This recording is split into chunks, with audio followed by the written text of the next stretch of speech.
All right. Welcome everybody to the June 11th meeting of the Kensington Police Protection and Community Services District. President Chris Debby. I'll call roll. Sylvia. Oh, sorry. Let me get you guys unmuted. Here. Here. Cyrus. I didn't hear you, Cyrus, sorry. Here. Rochelle. Here. Eileen. Yes. And I'm here, so we're all here. Thank you for joining. And another Zoom webinar. So right now, this is general public comments on items that are not on the agenda, but under the jurisdiction of the district. And let me get everybody set up there. And I think, Meryl, you had your hand up. You're the first person I saw, so. All right, Meryl, go ahead. Hi, yeah, I'm Meryl Natchez-Rafferty, and I used to be on your email distribution list, and somehow I no longer am, so I thought that maybe you'd stop meeting, but I'd like to know why I and maybe many others were removed from the list. I'm not sure about that. I'll have to check with who's ever managing the list now. Bill, do you know who manages that list? Wait a second, let's,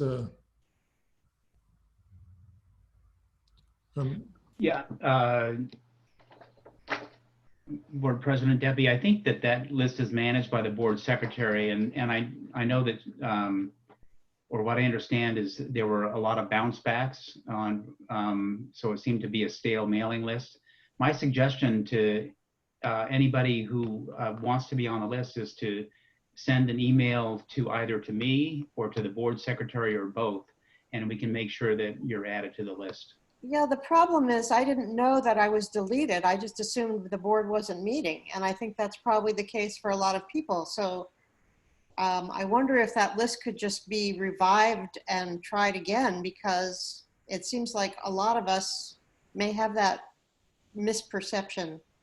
Yeah, I can, thanks for letting me know. I can check with the board secretary on that, and I apologize for that. We certainly want to make sure the list is up to date and includes everybody who wants to be included. Okay, thanks. And the time of the meeting also ought to be on the website as well as the agenda. I mean, in the title of the meeting, yeah, that would be useful. Thank you. Thank you. Although it's if you don't see it by board policy, it is at 7:30, but it's probably, I know that, but I know, I it's agree. You're known probably by everybody. Yeah, I agree. All right, thank you. Thank you. And just one more thing is, if it would be great to get the agenda in advance so that we could go over it like beforehand too. So thanks. And things like the budget especially. All right, Lynn? I'm wondering how many people are attending tonight's meeting? Well, it goes, you know, people come and go, so it depends on at what point in time you're talking about. And now? Oh, I see there's 25 attending. 25. And how many of those are staff or board members? So does that include staff and board members? No, these are attendees. And then how many staff, and then we have all 5 board members. So how many staff? How many staff are attending? Well, there's 2. There's general manager and the finance director. And well, there's Ann, who's the lawyer. Yeah. So. All right. Thank you very much.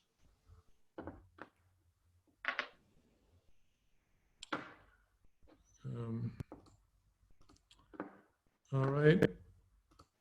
Mabry.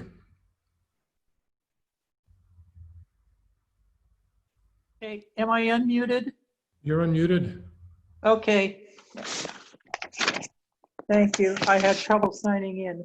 My comment, as someone who has been critical of some of our local police behaviors, I see an opportunity to make real improvements to the culture and behaviors which these cultures reflect. As a small district which covers a homogeneous above average income level, we have little ability to correct many of the problems afflicting our society, which adversely affects people of color. The NAACP We Are Done Dying project is a short but urgent list of actions, most of which are beyond the district purview. It behooves all of us to urge representatives to ask for these actions. Our district does supervise policing. Our new interim police chief has said that our officers do not support what happened in Minneapolis. I hope that you will ask and they will affirm that the policies of the department include those listed on the project 8 Can't Wait. But as Human Rights Watch noted, there is a major lack of their suggestions. There is no mention of accountability of police behavior to the public. Though they didn't mention the opposition of police officers associations to this accountability, many other commentators have.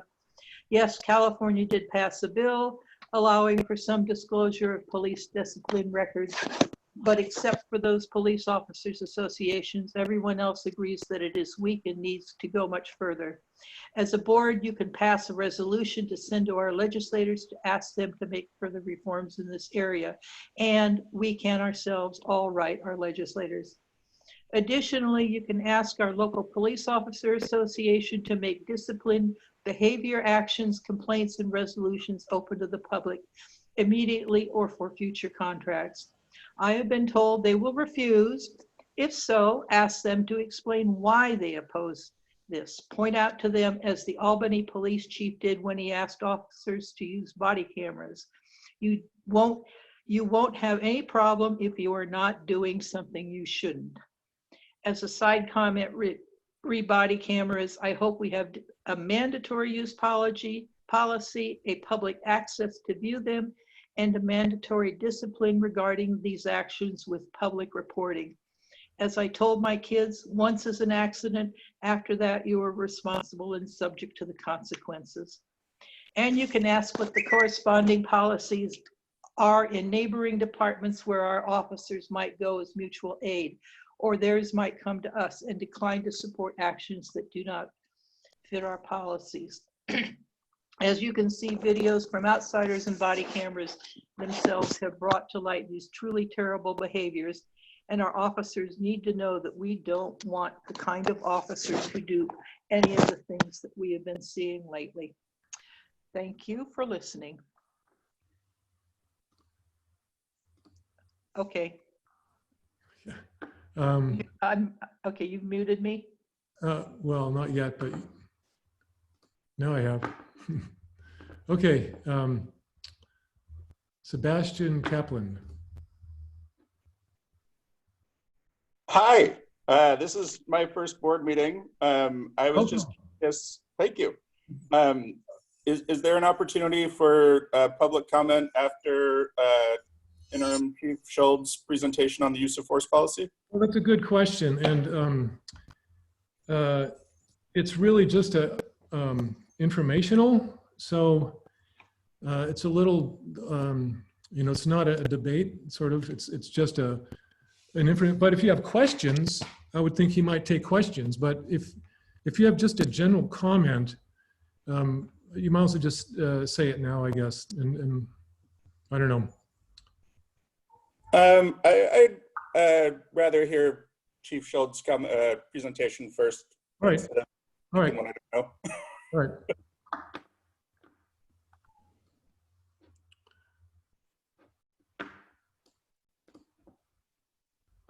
Let's see. Just seeing if there's any more hands. Nope. So let David be. David? Hi there. Am I unmuted at this point? You are. Oh, good. To answer a question of a previous one, the agenda and all of that information that goes with it generally is posted 2 days before the meeting. So it is available. And I usually post that on Nextdoor. I did have a question. Given all the situations with police departments around the country, do we have an inventory of all the armaments that the police department, our police department, owns, and any other type of equipment that could be considered military? I don't know that there is any such, but it would be very good if an inventory were made public of such. I assume also that we have not received any military type of equipment from the government. And given that information would be very useful to have. I thank you very much. Well, do you want to respond quickly to that?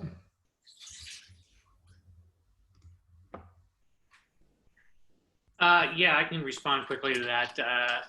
I don't know if we received any military equipment because I haven't gotten that far, but I can do an inventory. I know what kind of equipment the police department has, but since I've only been here 4 weeks, I don't know for sure if we have any military equipment. I know we have rifles, we have shotguns, we have pistols, we have batons, we have OC spray, and that type of equipment. All right. Thank you. What I meant by military equipment, I meant, have we received any from the 1031 program from the military? That I do not know. I do not believe so, but I can find out. All right. Thank you. All right. Dave? Thanks, Chris. Last night, the fire board approved their general manager meeting with Mr. Lindsay to discuss co-funding of the renovation of the public safety building.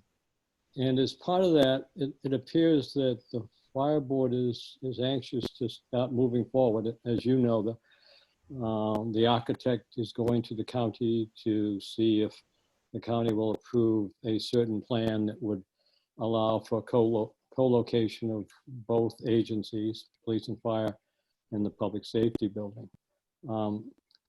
And if that is approved by the county, I'm presuming that the fire board will want to move rather quickly in starting the renovation. So I'm wondering what the board, as the police board, is doing in planning for relocation during the renovation work. It's important to start working on that now because the renovation should start in 2021. Double speak is exactly that. Well, I think Bill will have a report that will include. It's great, it's wonderful, it's perfect, it's Someone's got. Fantastic. Right. Anyway, Bill will be having a general manager report. Wait. Yeah, sorry. Am I on? Yeah, you're on. Wait a How second. come? What is the background noise? Well, it's gone. And looks like, wait a second, someone else is on. Wait a second here.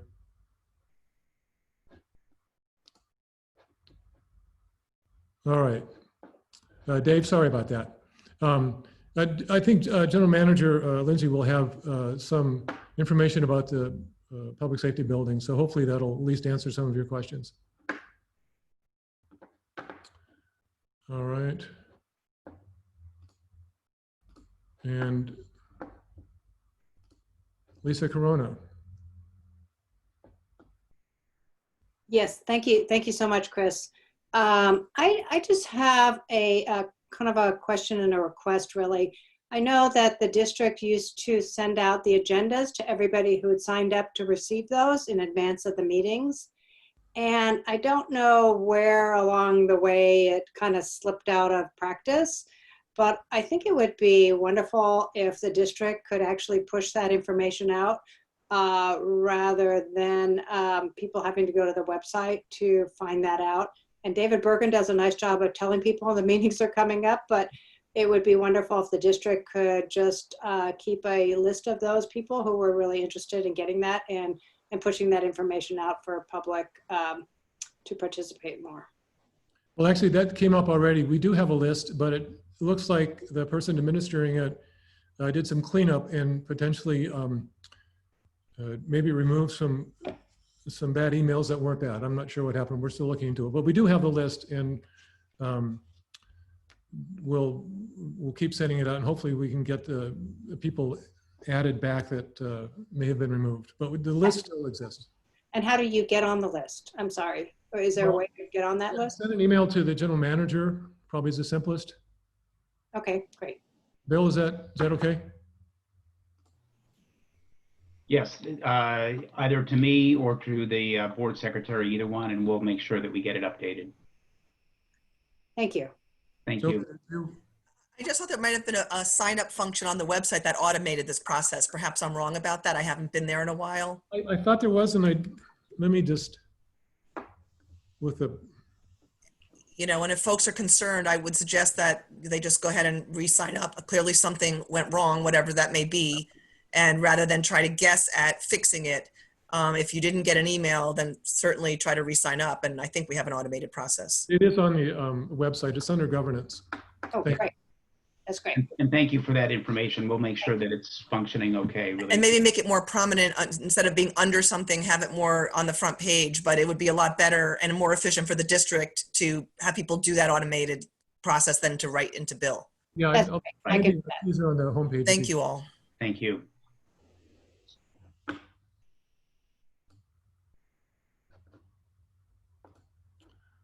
All right, let me make sure I'm not missing anybody. All right, great. Then we'll move on to the agenda items. Board staff communication, general manager's report. Bill, you're up. Yes, thank you, Board President Debby. Just a brief report. I know you've got a long agenda, but I did want to cover a couple of different things. First of all, just an update on the community center. Received word from the architects that they are working with the contractor on the punch list. There are very few items left to go. One of the items that is still left is actually a subject of your agenda this evening, which is the audiovisual installation. And so that will be one of the last things that will be taken care of. Sort of related to the building is the programming, kind of what's inside and what's around it. And unfortunately, we received notice that KCC has canceled their summer camp program for the summer altogether, and which is very unfortunate, but understandable under the circumstances. So that will have to come back next summer, we all hope, with an active summer camp program. On the public safety building, a brief update on that. It was reported about the fire district action, and there are a couple of things. One is it was on June 3rd, the board met and Chief Schold attended that meeting and took some notes passed along to me. And one of the significant things is that the architect presented the plans and the status to the fire board, and the fire board agreed to do away with the 2x2 committee that was formed, and as was indicated, to have the interim general manager, Mary Morris Mayorga, work with me to develop plans or a plan or options. We're not really sure yet, that each board can review and have a review and some direction with public input. So a couple things that the fire board did do, which were very consistent with what had been coming up at the staff level. They eliminated one particular plan that had an elevator in it. It just simply didn't meet the needs of the police department, or I should say didn't meet the needs of both agencies. So that's been dispensed with. I don't think that a plan with an elevator altogether is dispensed with, but that one will have to be, a new one will have to be developed that really does meet the needs of both agencies. Also consistent with what I discussed with the architect several weeks ago was that the architect is going to go to the county building official to discuss ADA issues and how that affects their design. We've authorized the architect to do that. We've been expecting a task order from them. I received word yesterday that they're going to contact me next week about that. So things are moving along. There was also a meeting yesterday. I didn't get any word on that, but certainly I think with the interim general managers from both agencies and also some of the principals involved in who will occupy the building, I'm hopeful and optimistic, and that we'll come up with something that we can present to both agencies as at least recommended options to consider. And finally, just a note that, and this was something that was brought to me by Director Natoli about a couple of residents that have donated their time and talent to the district. The situation was that a young lady named Ilana Feller noticed that there, in a grassy knoll which was near Santa Fe and Oakview, she noticed that there was unsightly accumulation of litter and cigarette butts and bottles and other trash in the area. And she then contacted her friend, gentleman Nidan Chakuri, and who was instrumental in helping her gather up their neighbors. They worked with masks and plastic bags, and they did a cleanup of that area. And so I really wanted to acknowledge their efforts. And maybe the punchline of the story is that Ilana Feller is 5 years old, and Nidan is 6 years old, a recent graduate of kindergarten. So clearly they are getting their public service off to the right step in their lives. So really appreciate their efforts, and wanted to give them at least a virtual applause for their efforts. And with that, President Debby, I will turn it over to you. Does anybody have any questions for the general manager? I should make a clarification. It's the ADA issues that they're looking at. It's mainly the elevator. Do we need an elevator? But there's also a question of whether they can enclose that that deck or whatever at the top floor. So those are the two questions they need to get resolved with the county. I think the enclosing issue is probably a simpler one, but and the elevator is certainly probably more important. But both of those issues are hopefully going to be resolved when they go to the county. It's really a matter of getting a feasible plan Right.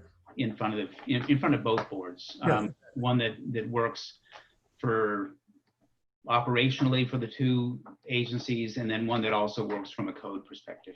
Exactly. Right.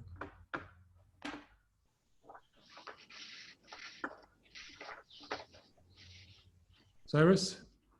Yeah, I would like to know when these plans were gotten into the possession of both districts, like the original plans, because it sounds like we got them at some point, and the only time we're hearing about this is by going and watching a fire board meeting, which seems somewhat wrong if you think about it. Because we're not the fire board.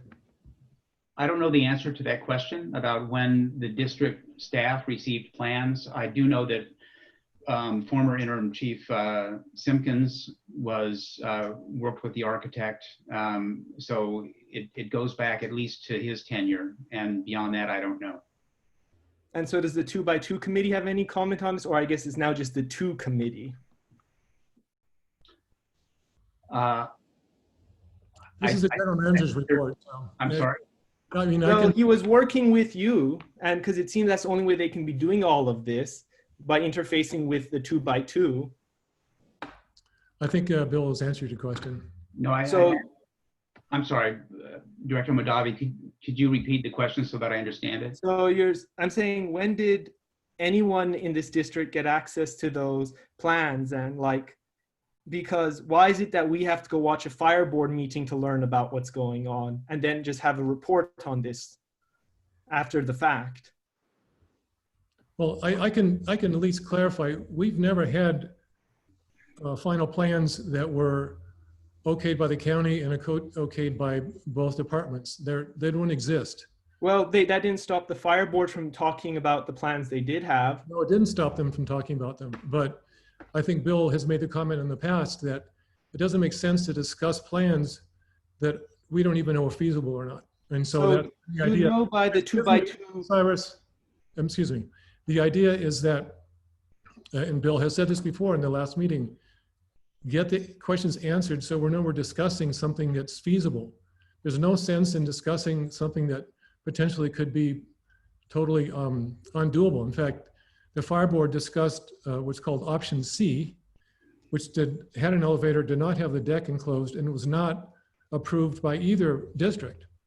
So to spend time on that seems a little pointless.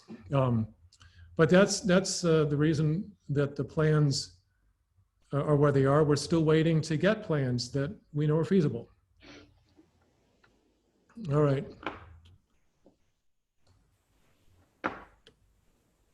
Rochelle, you should be okay? I'm fine, thanks. Okay.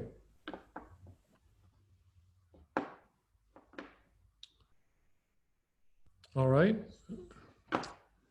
Now we have Board of Directors communication. This is Bill.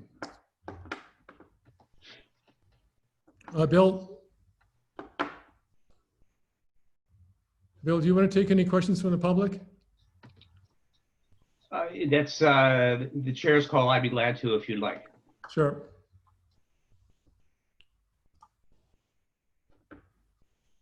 Dave, let me see if I can. Yeah, you should be good, Dave. Yeah, thanks, Chris. Okay. Well, it still goes to my question, my earlier question, as to whether anything is being contemplated about relocating when the renovation starts.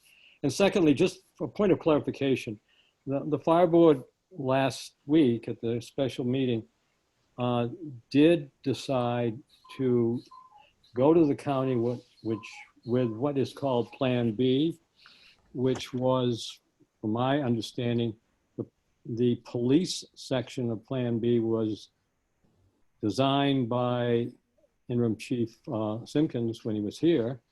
And then excuse the clock in the background. And so that was the basis for going to the county with that concept. Now, I recognize neither of the boards have essentially approved that concept, but it is a concept that both Simpkins and Chief Pagoni of the fire department have tacitly agreed would work.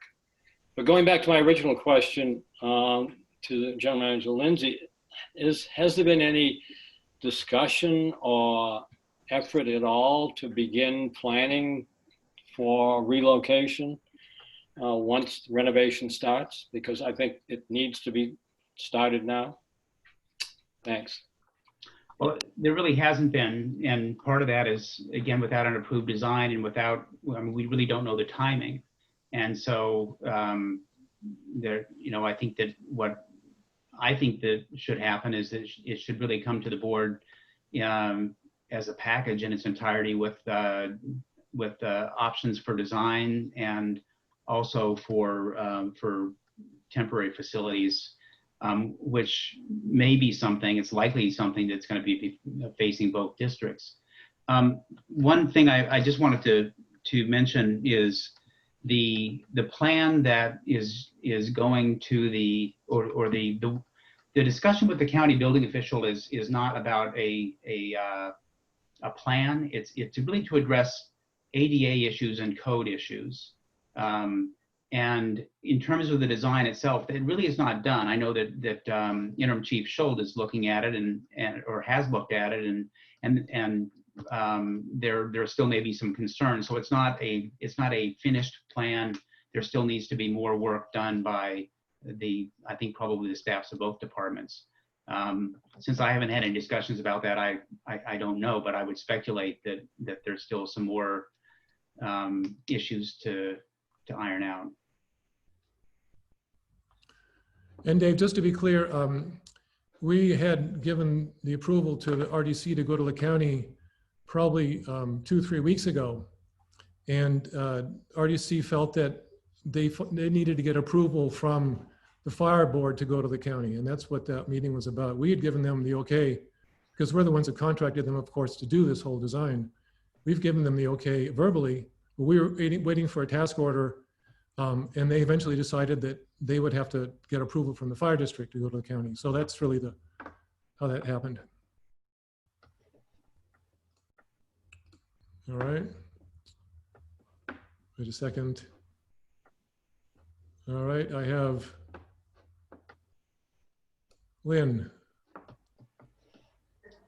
Thank you. So it sounds as though this work is somewhat imminent. My understanding is that the fire board intends to go out to bid in January, and that would suggest that they, you know, assuming that they would have an acceptable bid, they might want to begin work in the spring, early summer. And that would indicate that there would need to be money budgeted for a temporary relocation and for plans and for trenching to relocate the line for dispatch, a number of things. And so will there be some discussion when the budget comes up about funding for the public safety building and for the temporary relocation of the police department? So we probably should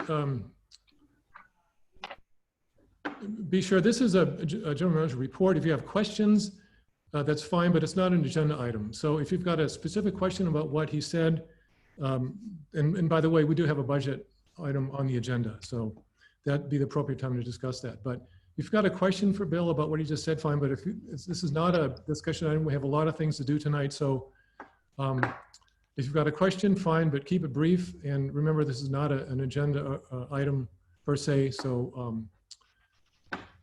there you go. All right. Paul or Vita, I'm not sure which one.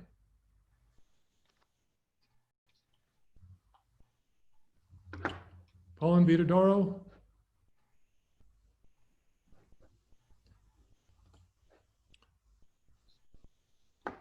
I'm asking you to unmute. I'll ask you again, and then I'll go to Peter. All right, Peter? Oh, good evening. Thanks for letting me in here. Just a quick question for General Manager Lindsay. Do we have a plan for replacing aging police department vehicles? It's my understanding that that at least one of them is old enough that in a year or so it'll be eligible to vote. It's about 17 years old. Sorry, Peter, again, that's a budget item. This is about the public safety building. If you've got a question about what Bill said, then ask it, but don't bring up new issues or bring up budget items. We've got a lot of stuff to talk about. I'll try Paul again. Paul, I'm asking you to unmute. Many. Okay, can you hear me, Chris? Now I can, yeah. Okay, thank you. We watched the fire board meeting last night and found it to be very helpful to have the meeting in tile view so we could see the entire board in action at the same time, as opposed to only the speaker. I'm assuming that I'm new to Zoom, but I'm assuming that that's something that's in your control as the moderator. And I wonder if you would consider putting the entire board on the screen so that we can see all the board members. Thank you. Well, it's not really about the general manager's report, but Okay, I'll take it in consideration and I'll talk to the rest of the board and other public about it next time. Let's see here. Meryl, do you have a question for our general Yeah, manager? I just wasn't clear, Bill, did you say you are going to be attending ongoing discussions about the plans and relocation or of the police building or not? I'm confused. Yeah, I'm sorry, maybe I didn't articulate it well, but the fire board has actually directed their interim general manager to work with me on the plan. So I do intend to have that communication but I think it'll also involve other staff members as well. But I do intend to get directly involved in this. Great, thanks a lot. Thank you. All right. Think we're good. All right, now we've got board of director comments. Do any board of directors have any comments? Raise your hand if you do. All right, Cyrus. So I'm just going to comment on this whole public safety building thing. It's not an either or. We do not have to be doing first the plans and then the moving. The fire board has been doing both simultaneously in public. And I want to remind the community, when this board voted, we agreed on the 2x2 to be a very public, open process. Yet that isn't happening. And the fact that I cannot seem to get the public safety building, like how the moving out is going to work. And that is not simply, we're going to pack up over the weekend and leave. It's actually a process with a lot of pre-flight planning.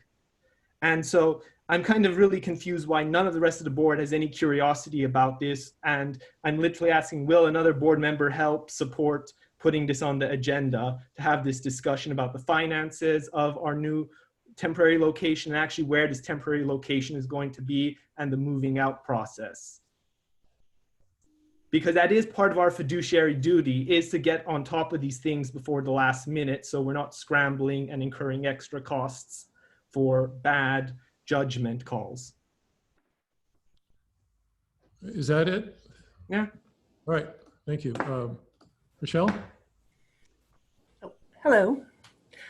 First, to just address the question about the renovation of the public safety building. Director Debby and myself presented before the community January 25th.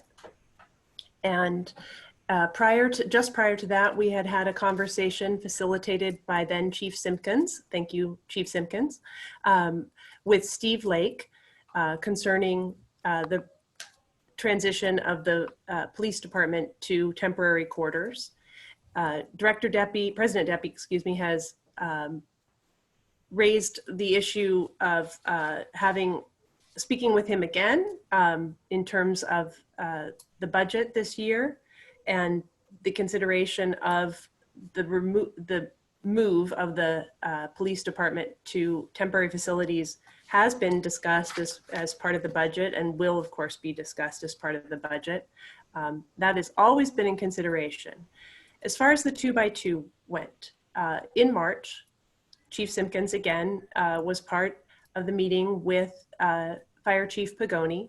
They discussed with RDC the plans. At that time, there were some difficulties that Chief Simpkins saw in option C. Our general manager approached the fire board, asked them to take those plans and get a determination from the county. That has not been done or been completed, let me say that, at this time. And so therefore we're in a bit of a slight bit of limbo. As President Debby said before, it seemed imprudent to bring a set of plans before the community, before the board and say, here's what you might not be able to have.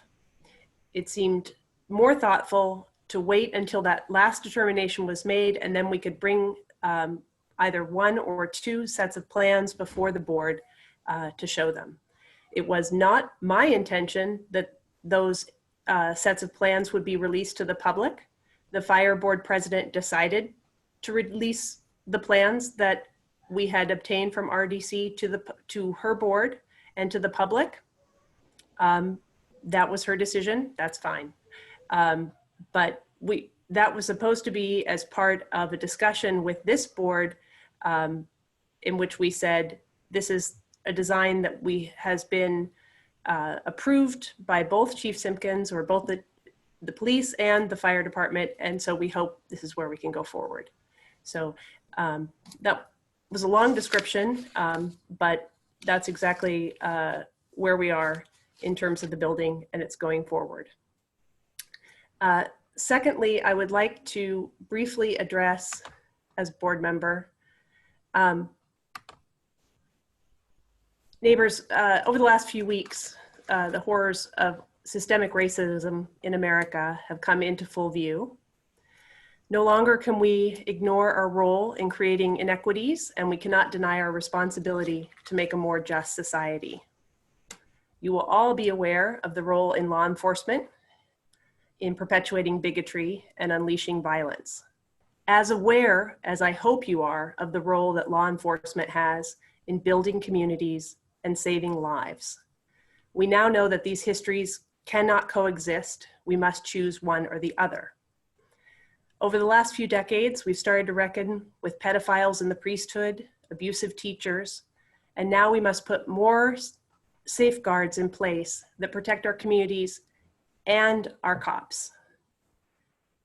The type of behavior that led to the death of George Floyd is not bad apple behavior. It is criminality. And a criminal like that is not concerned with protecting their community or concerned about protecting his or her fellow officers. Over the coming weeks and months, I want Kensington to have a conversation about how we improve accountability, protect our neighbors, and protect our police officers. Because if we are encouraging a culture that allows for renegade behavior, we are doing so at the detriment of all of our employees, and that is not acceptable. Thank you.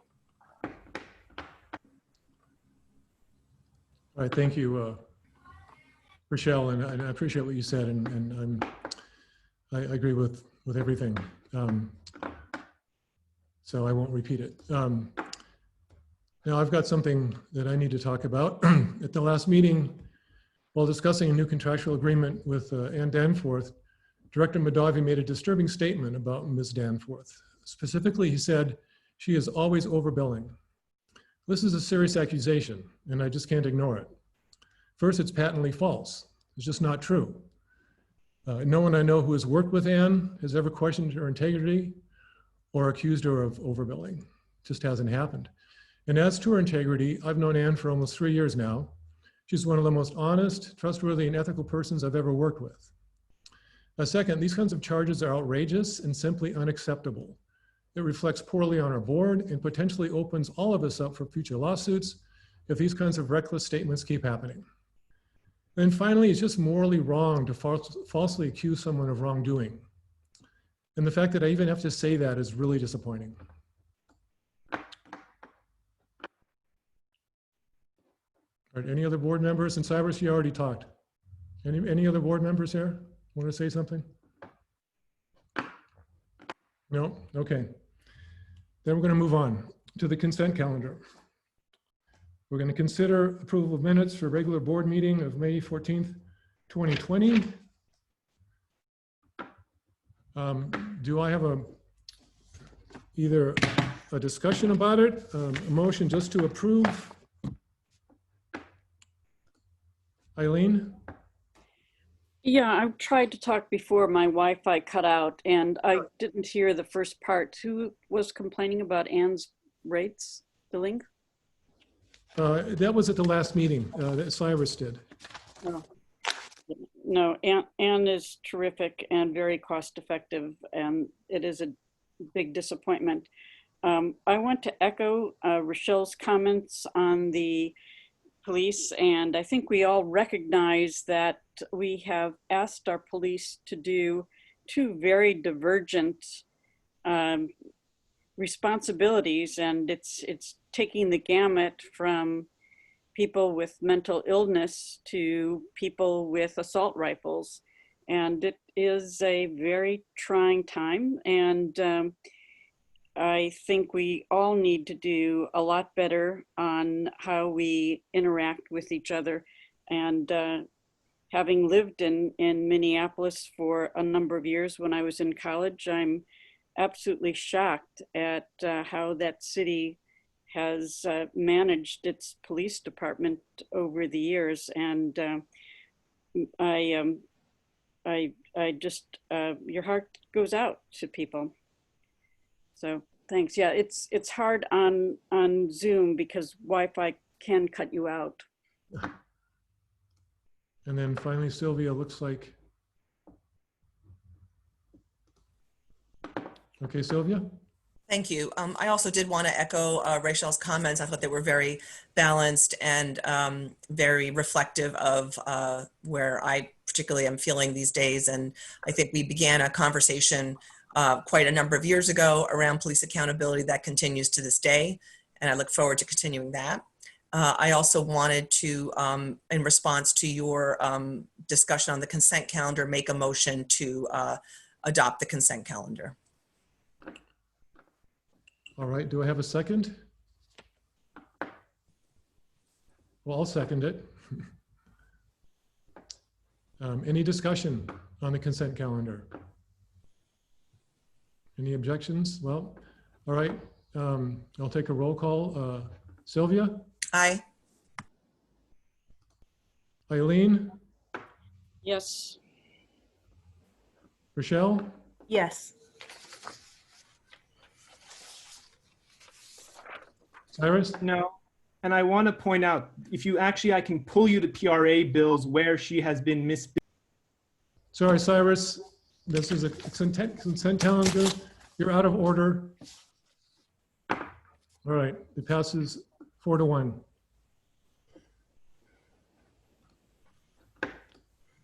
All right. Okay.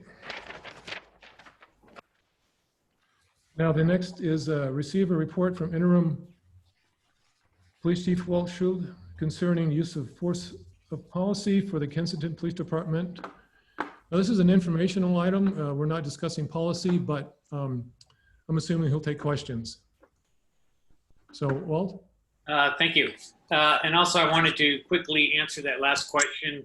I'm assuming the gentleman was talking about the 1031 program where the military gives military equipment to the police department. I confirmed why everybody was talking that we have not accepted any military equipment from the military. So I don't know if everybody knows me, but I'm just going to give a real brief introduction because I'm sure there's new people wanting to hear what the Kensington Police use of force is all about. I have 32 years of experience, and I retired from the city of San Pablo as police chief and assistant city manager. And a couple of attributes about my career is I was an instructor in use of force, defensive tactics, firearms, baton and taser, and I have testified in court as an expert in firearms use. But before I begin with our policy on use of force, I just want to say law enforcement is sickened by the killing of George Floyd, the effects it has on his family and the community. Law enforcement is also sickened by the killing of police officers, the effects it has on their families and their community. And since this tragic event, I've been getting a lot of phone calls, a lot of emails about use of force policy and asking me if Kensington PD follows the 8 can't wait policy. I will summarize our use of force policy on the questions that I've received. First of all, we subscribe to a policy service called Lexipol. Lexipol policies are reviewed by lawyers and police experts. Majority of departments use this service. It is aligned with federal and state laws, legally defensible, contains best practices, and is updated on a regular basis. Kensington PD and many other agencies have been using this service for years. And then a little background. In 2019, the California Chiefs of Police Association led discussions that ultimately set a new legal standard for peace officers' use of deadly force in California, AB 392. and the chiefs of police sponsored legislation which set national precedent by establishing a minimum use of force policy standard for all departments in SB 230. Most of the policies outlined in 8 Can't Wait campaign have been captured by these 2 landmark laws. There are some differences which I will highlight. Kensington PD policy conforms with federal and state law and best practices.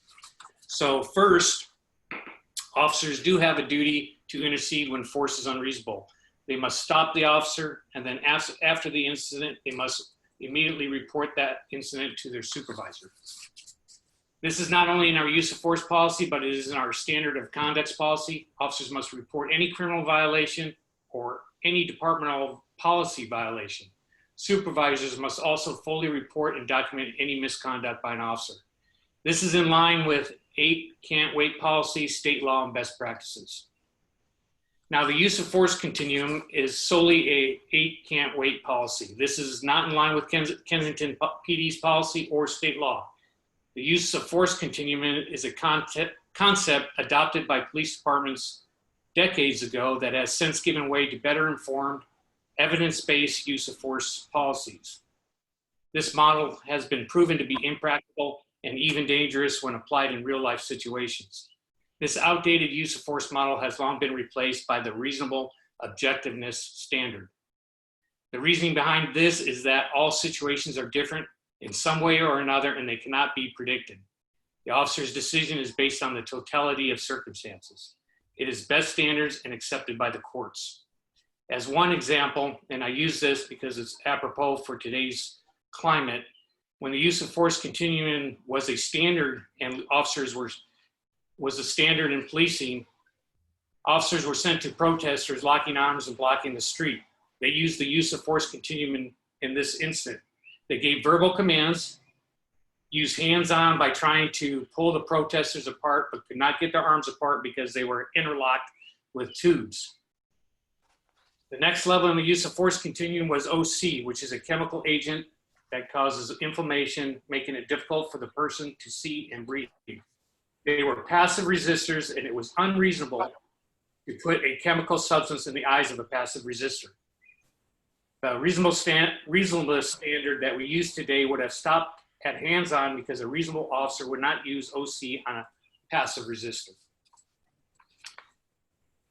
Next, I did add a de-escalation policy in our use of force, which in part states officers shall, when feasible, use de-escalation tactics as trained in an effort to reduce the need or degree of force.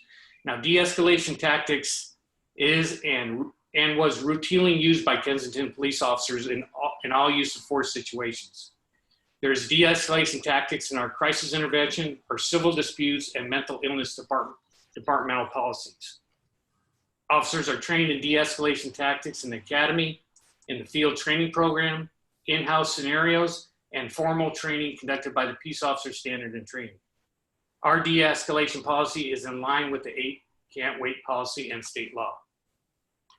Now, use of chokeholds or strangleholds has not been used or has been a policy of Kensington PD. There is a policy on carotid restraint hold, but it has been a policy of Kensington PD not to use that technique for quite some time, and I have recently removed it since it is not policy and we have not used it.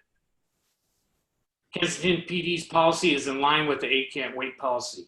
State law does not take a stance on the outright ban of less lethal force option, but states in SB 230, it requires that an officer may only use the level of force that they reasonably believe is proportional to the seriousness of the suspected offense.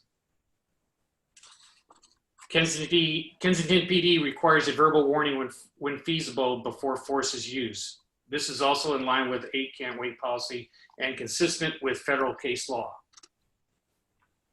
As far as shooting at vehicles, officers can only shoot at moving vehicles when there is no other means available to avert the threat of the vehicle, or if deadly force other than the vehicle is directed at the officer or others. Officers also cannot shoot at vehicles to disable it. 8 Can't Wait proposed policy wants a complete ban on shooting at moving vehicles. However, this proposed policy does not account for situations where the driver of the vehicle may be threatening death or great bodily injury to others. Kensington PD's policy does conform with state law.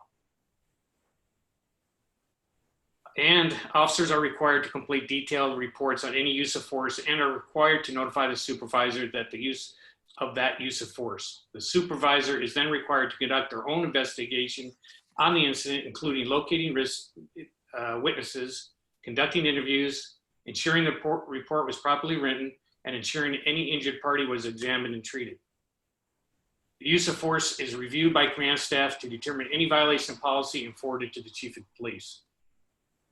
There is also a use of force review board that is covered in a separate Kensington policy when the force used results in an injury or death to a person. The findings of the board are forwarded to the chief of police for final disposition. Also, we have a countywide officer-involved fatal incident protocol.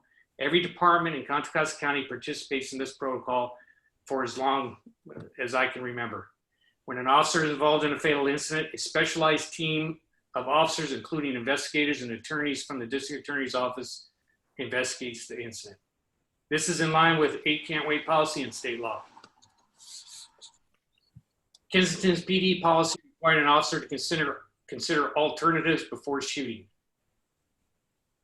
It is state law under 835A2 of the California Penal Code that states officers shall use other available resources and techniques if reasonably safe and feasible to an objectively reasonable officer.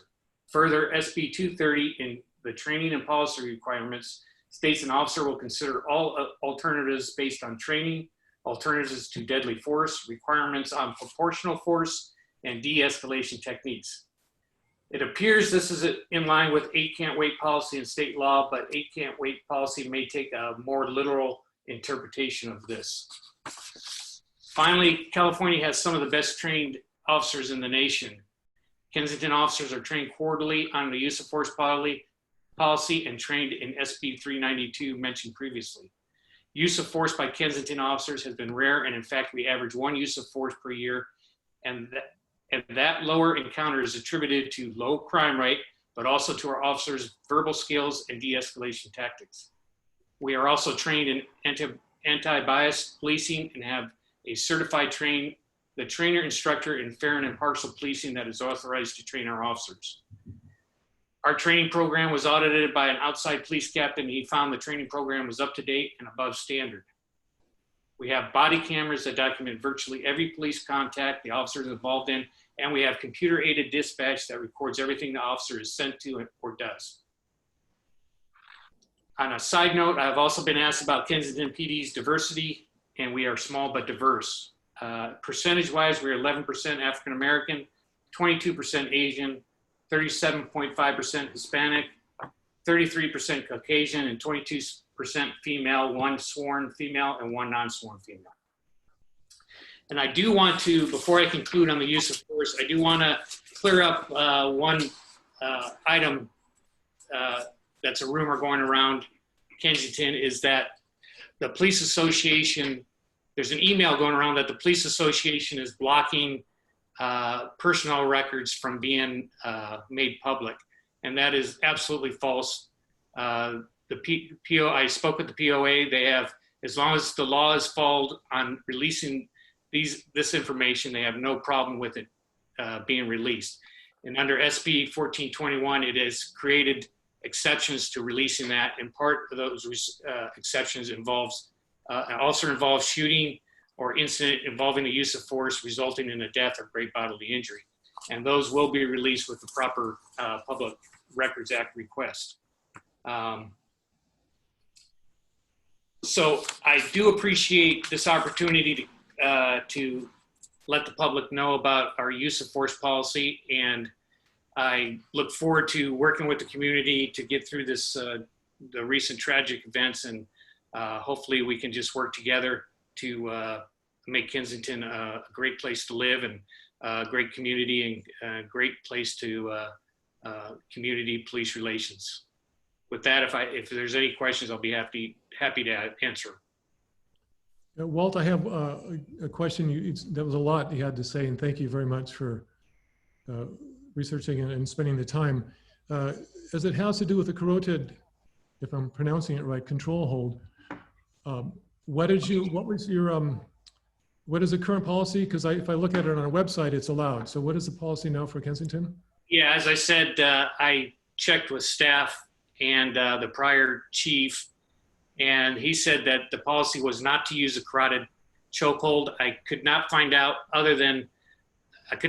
why it was not removed from the policy, other than for years, long before I got here, it was a policy not to use that chokehold. And it might have been because using that technique, you need continuous training to actually use that technique properly. And that might have been one of the reasons, or it might have been an oversight when they were updating the policies. I'm currently going through the policies and making sure that those kind of things will not occur again. So you can update the policy on the website then to specify that it's not allowed? I have a final draft of the policy. In fact, for the community to know, I'm going to take down the entire policy manual and go through it.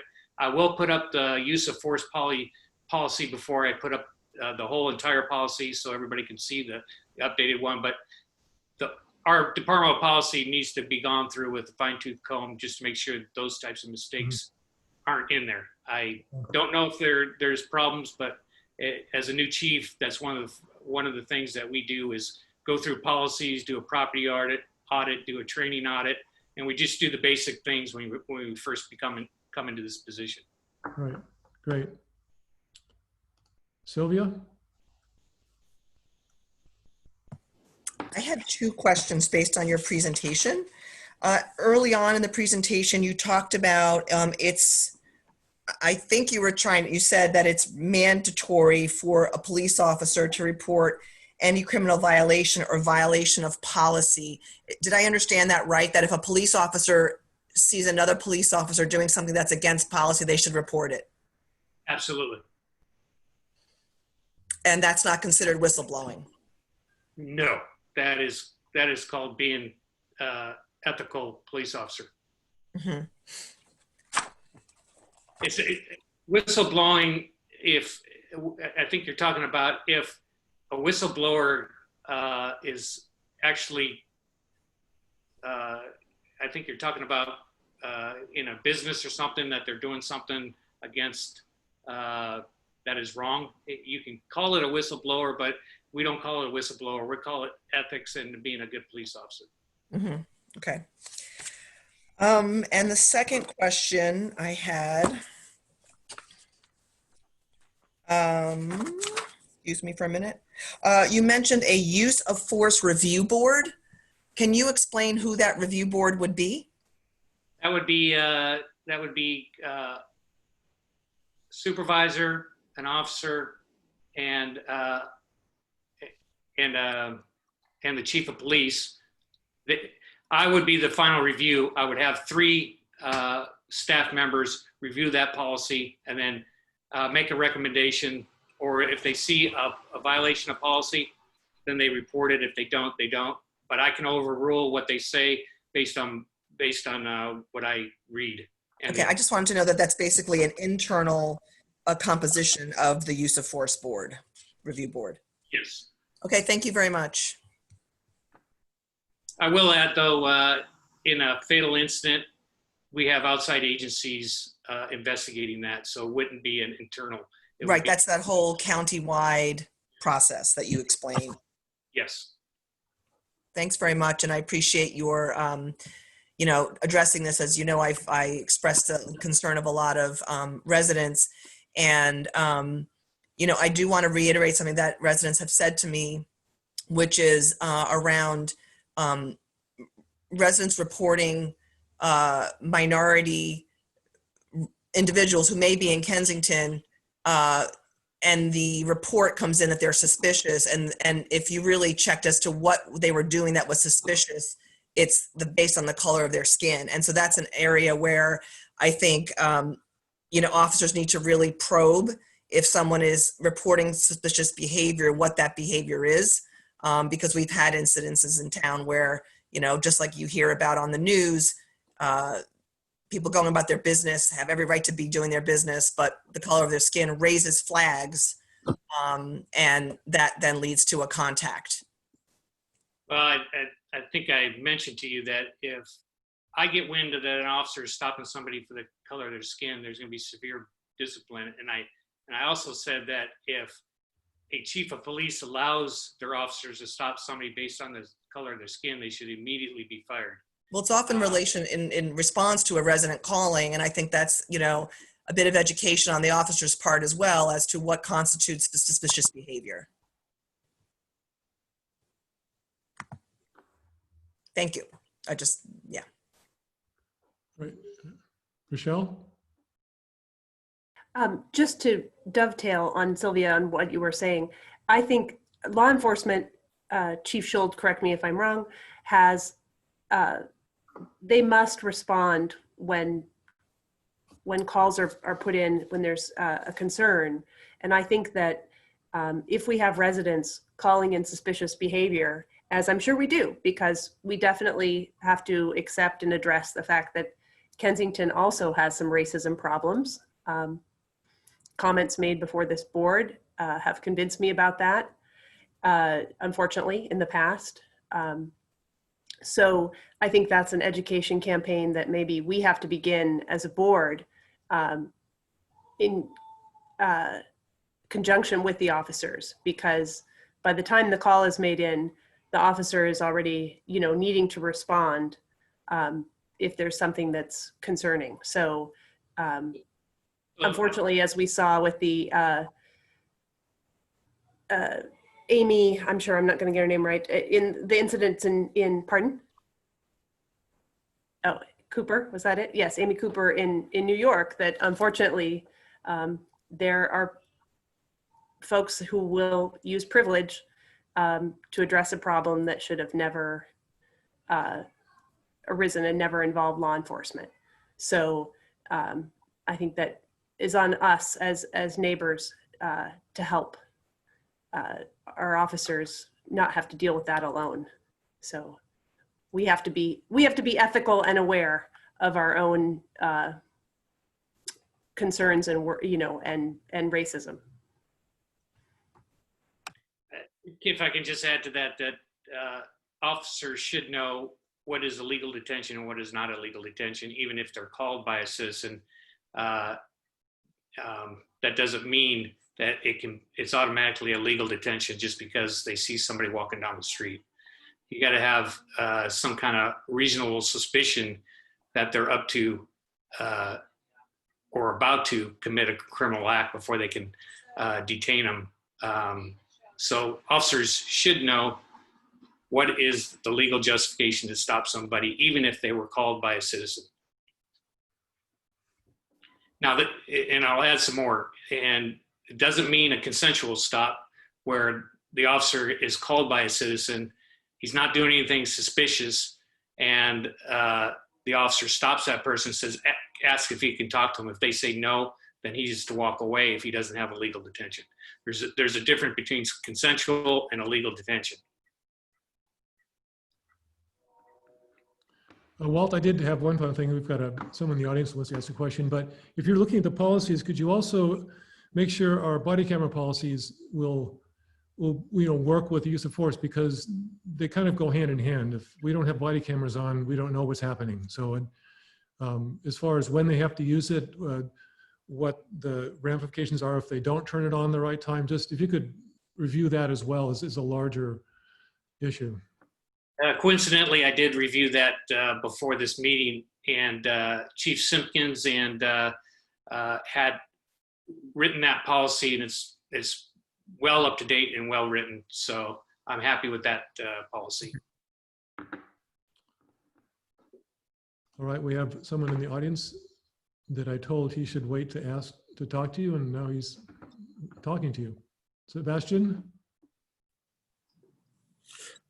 Hi, hi, Chief Schultz.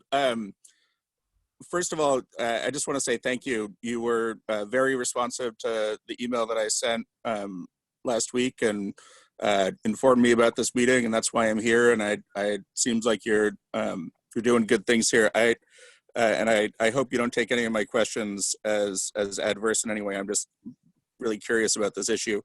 You said that there was an average of 1 use of force incident over the per year.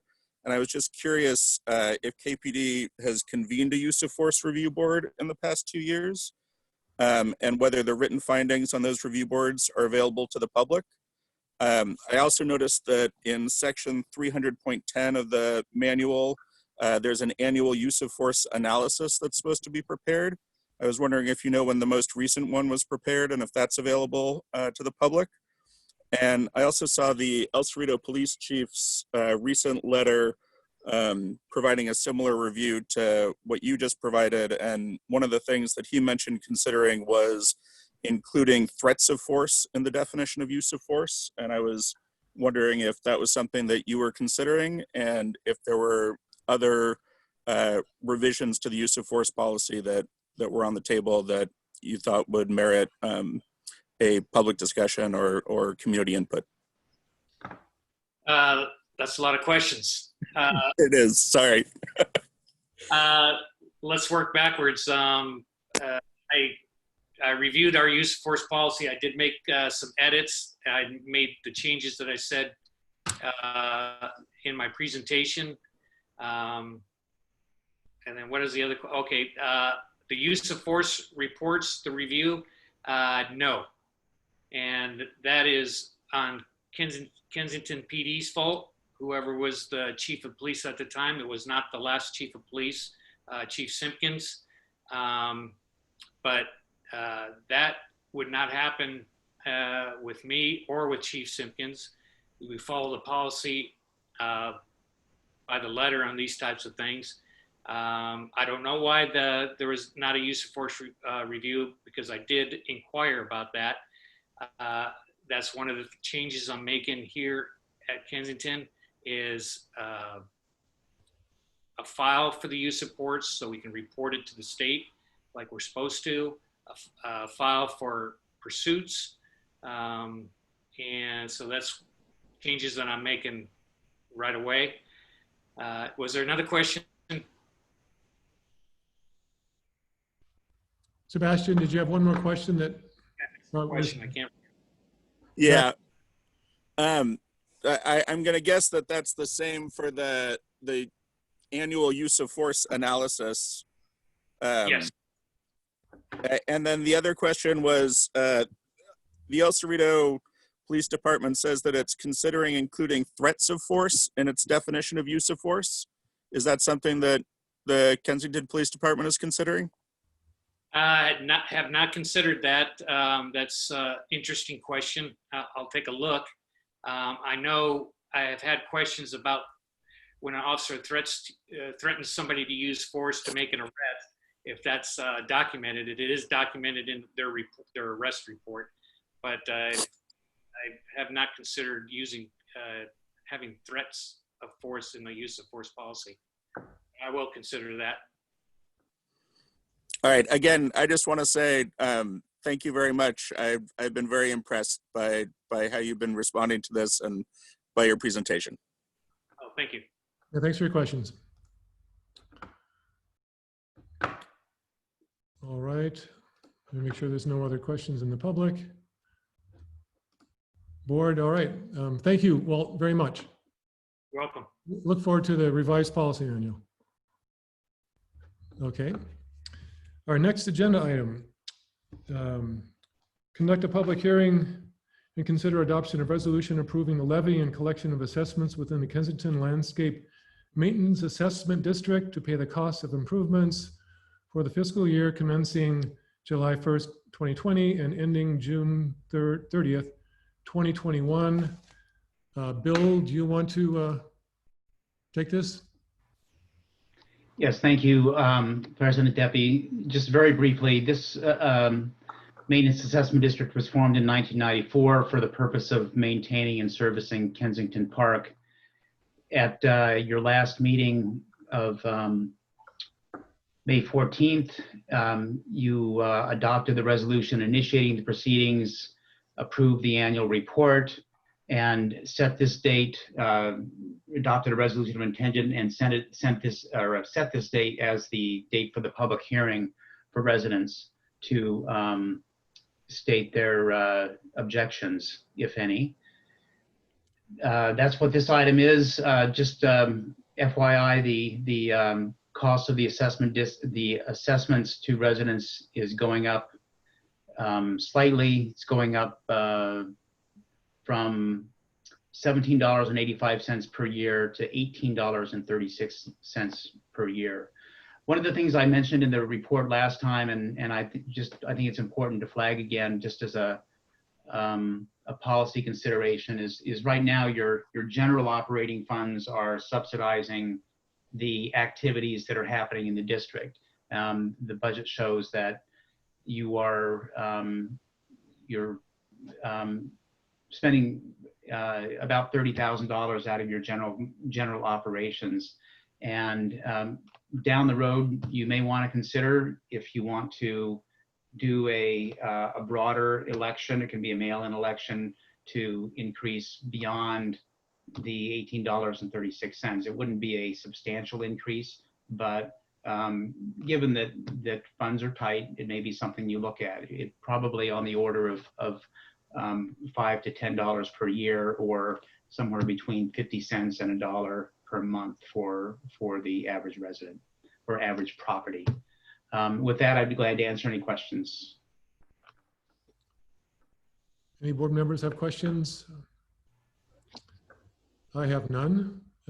Do I have anybody who would like to make a motion? Let's see if we can get a motion here.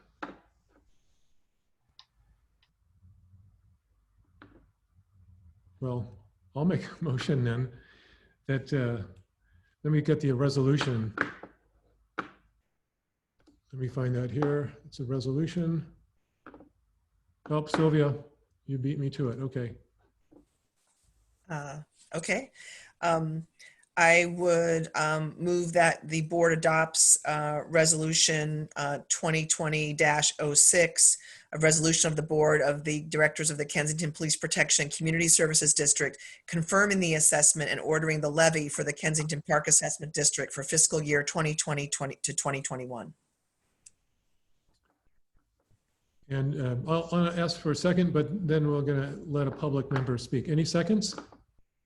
Wait a second. Sorry. Rochelle, you had your hand up. Rochelle, did you? I'll second that. Okay. Before we can vote, I need to let the public speak. Lynn? Thank you for calling on me. I wanted to explain briefly the history of the Landscaping and Lighting District Act and its adoption back in 1994. I was on the board at that time, and the purchase of the park was quite expensive. It was a big endeavor for this community to undertake, and the board majority at that time decided not to seek the full amount needed to support the park for fear that it would discourage the community from purchasing the park. And so the amount of money needed for the park has never been sufficient and has, as a result, drawn money down from the general fund. So I hope that's borne in mind as you're looking at your overall budget. And I hope that the park doesn't draw money away from the police, because it was promised at the time of the park purchase that the park would never draw money away from the district's primary purpose, which is police protection. Thank you. All right, thank you.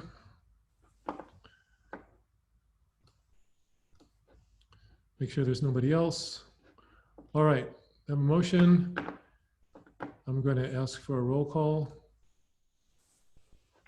Cyrus? Can I ask a quick question? Oh, sure. So are we like, I heard we're talking about that we might need to raise the tax on this, if I was hearing the general manager's report on this correctly? Well, I think he just raised it as a potential option in the future, but it's not. But yeah, no, I just wanted, that was what I was Nothing to do asking. with this resolution. Yeah, not this resolution, but I mean like as something future that we need to look at. Well, he was suggesting we might want to look at it. Okay, I vote aye. All right. Sylvia? Aye. And sorry, it's Eileen? Yes. I don't like Zoom. And Rochelle? Sorry, I'm trying to. It's okay. Yes. And I vote yes, so that is 5-0. Okay, thank you. Wait a second here.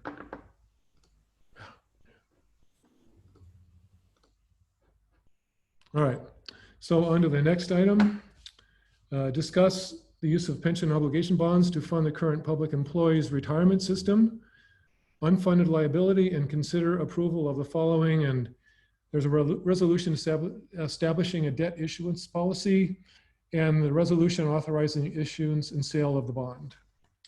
And so, Bill, again, I'll let you take the lead on this. Thank you, President Debby. At your last meeting on May 14th, you received a presentation by the consulting team led by Kozma Transaction Services, which they're acting as the district's registered municipal advisor. And then following that presentation, the board voted to direct that all documents be prepared, allowing for final approval of the transaction by the board prior to the June 18th closing date. The June 18th is the closing date for this current offer from Capital One Public Finance, for private placement. After June 18th, that offer expires. So that's why there was some urgency about moving this through. I will this evening we're not going to do a full-blown presentation, but we have a brief refresher, which will be made by Dan Masiello of Kozma Transaction Services, and Rudy Salo is here representing the bond counsel on the transaction. So we want to do a brief summary, and then Mr. President, then it can come back to me. I'm glad to provide any summary, and also after you hear public comment, I'd be glad to respond to any questions that might come up during that testimony. All right. And I think I'm. Is Dan? Dan? Dan, yes. All right.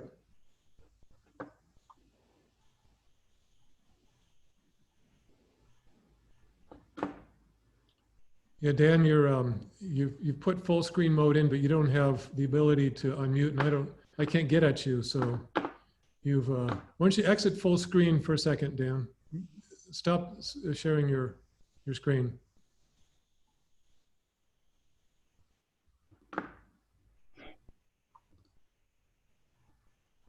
All right, let me get you here.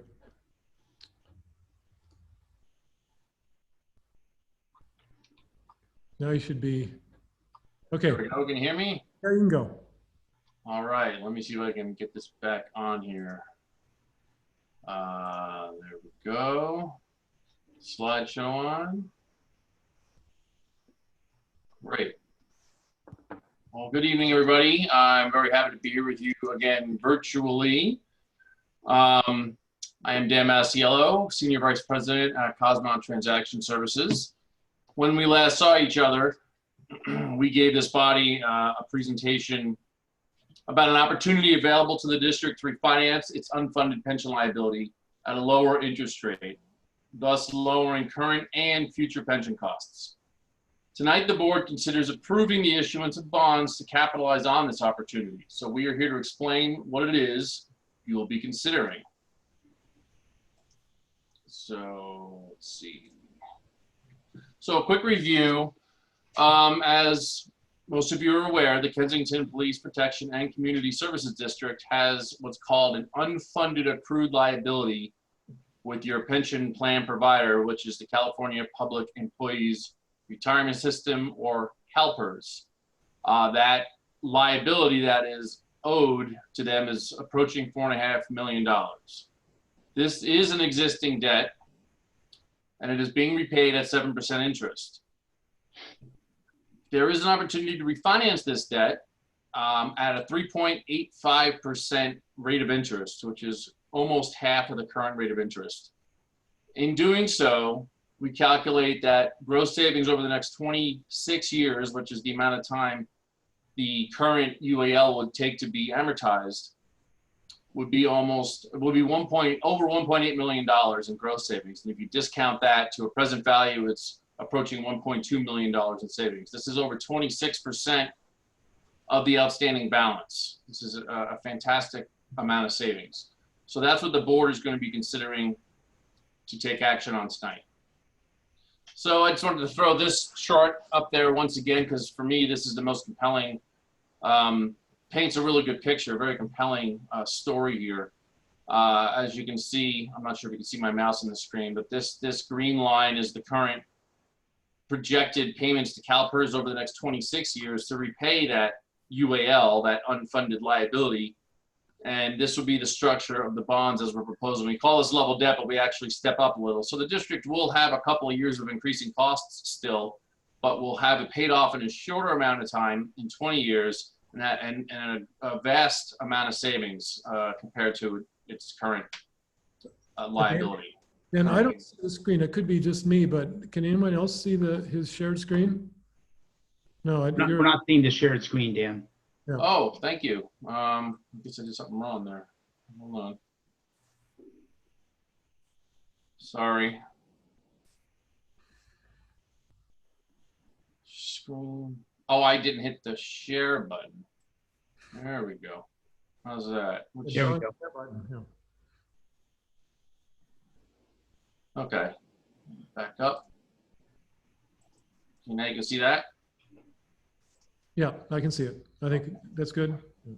Okay, so like I said, this is these are the pension. Hold on. Can you see this now? Yes. Okay, good.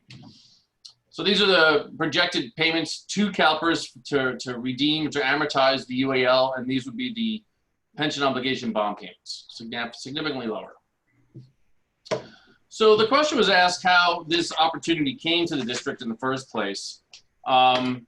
So I thought we could, go ahead and just go over the steps and the process to date to kind of explain to everybody how this came to be.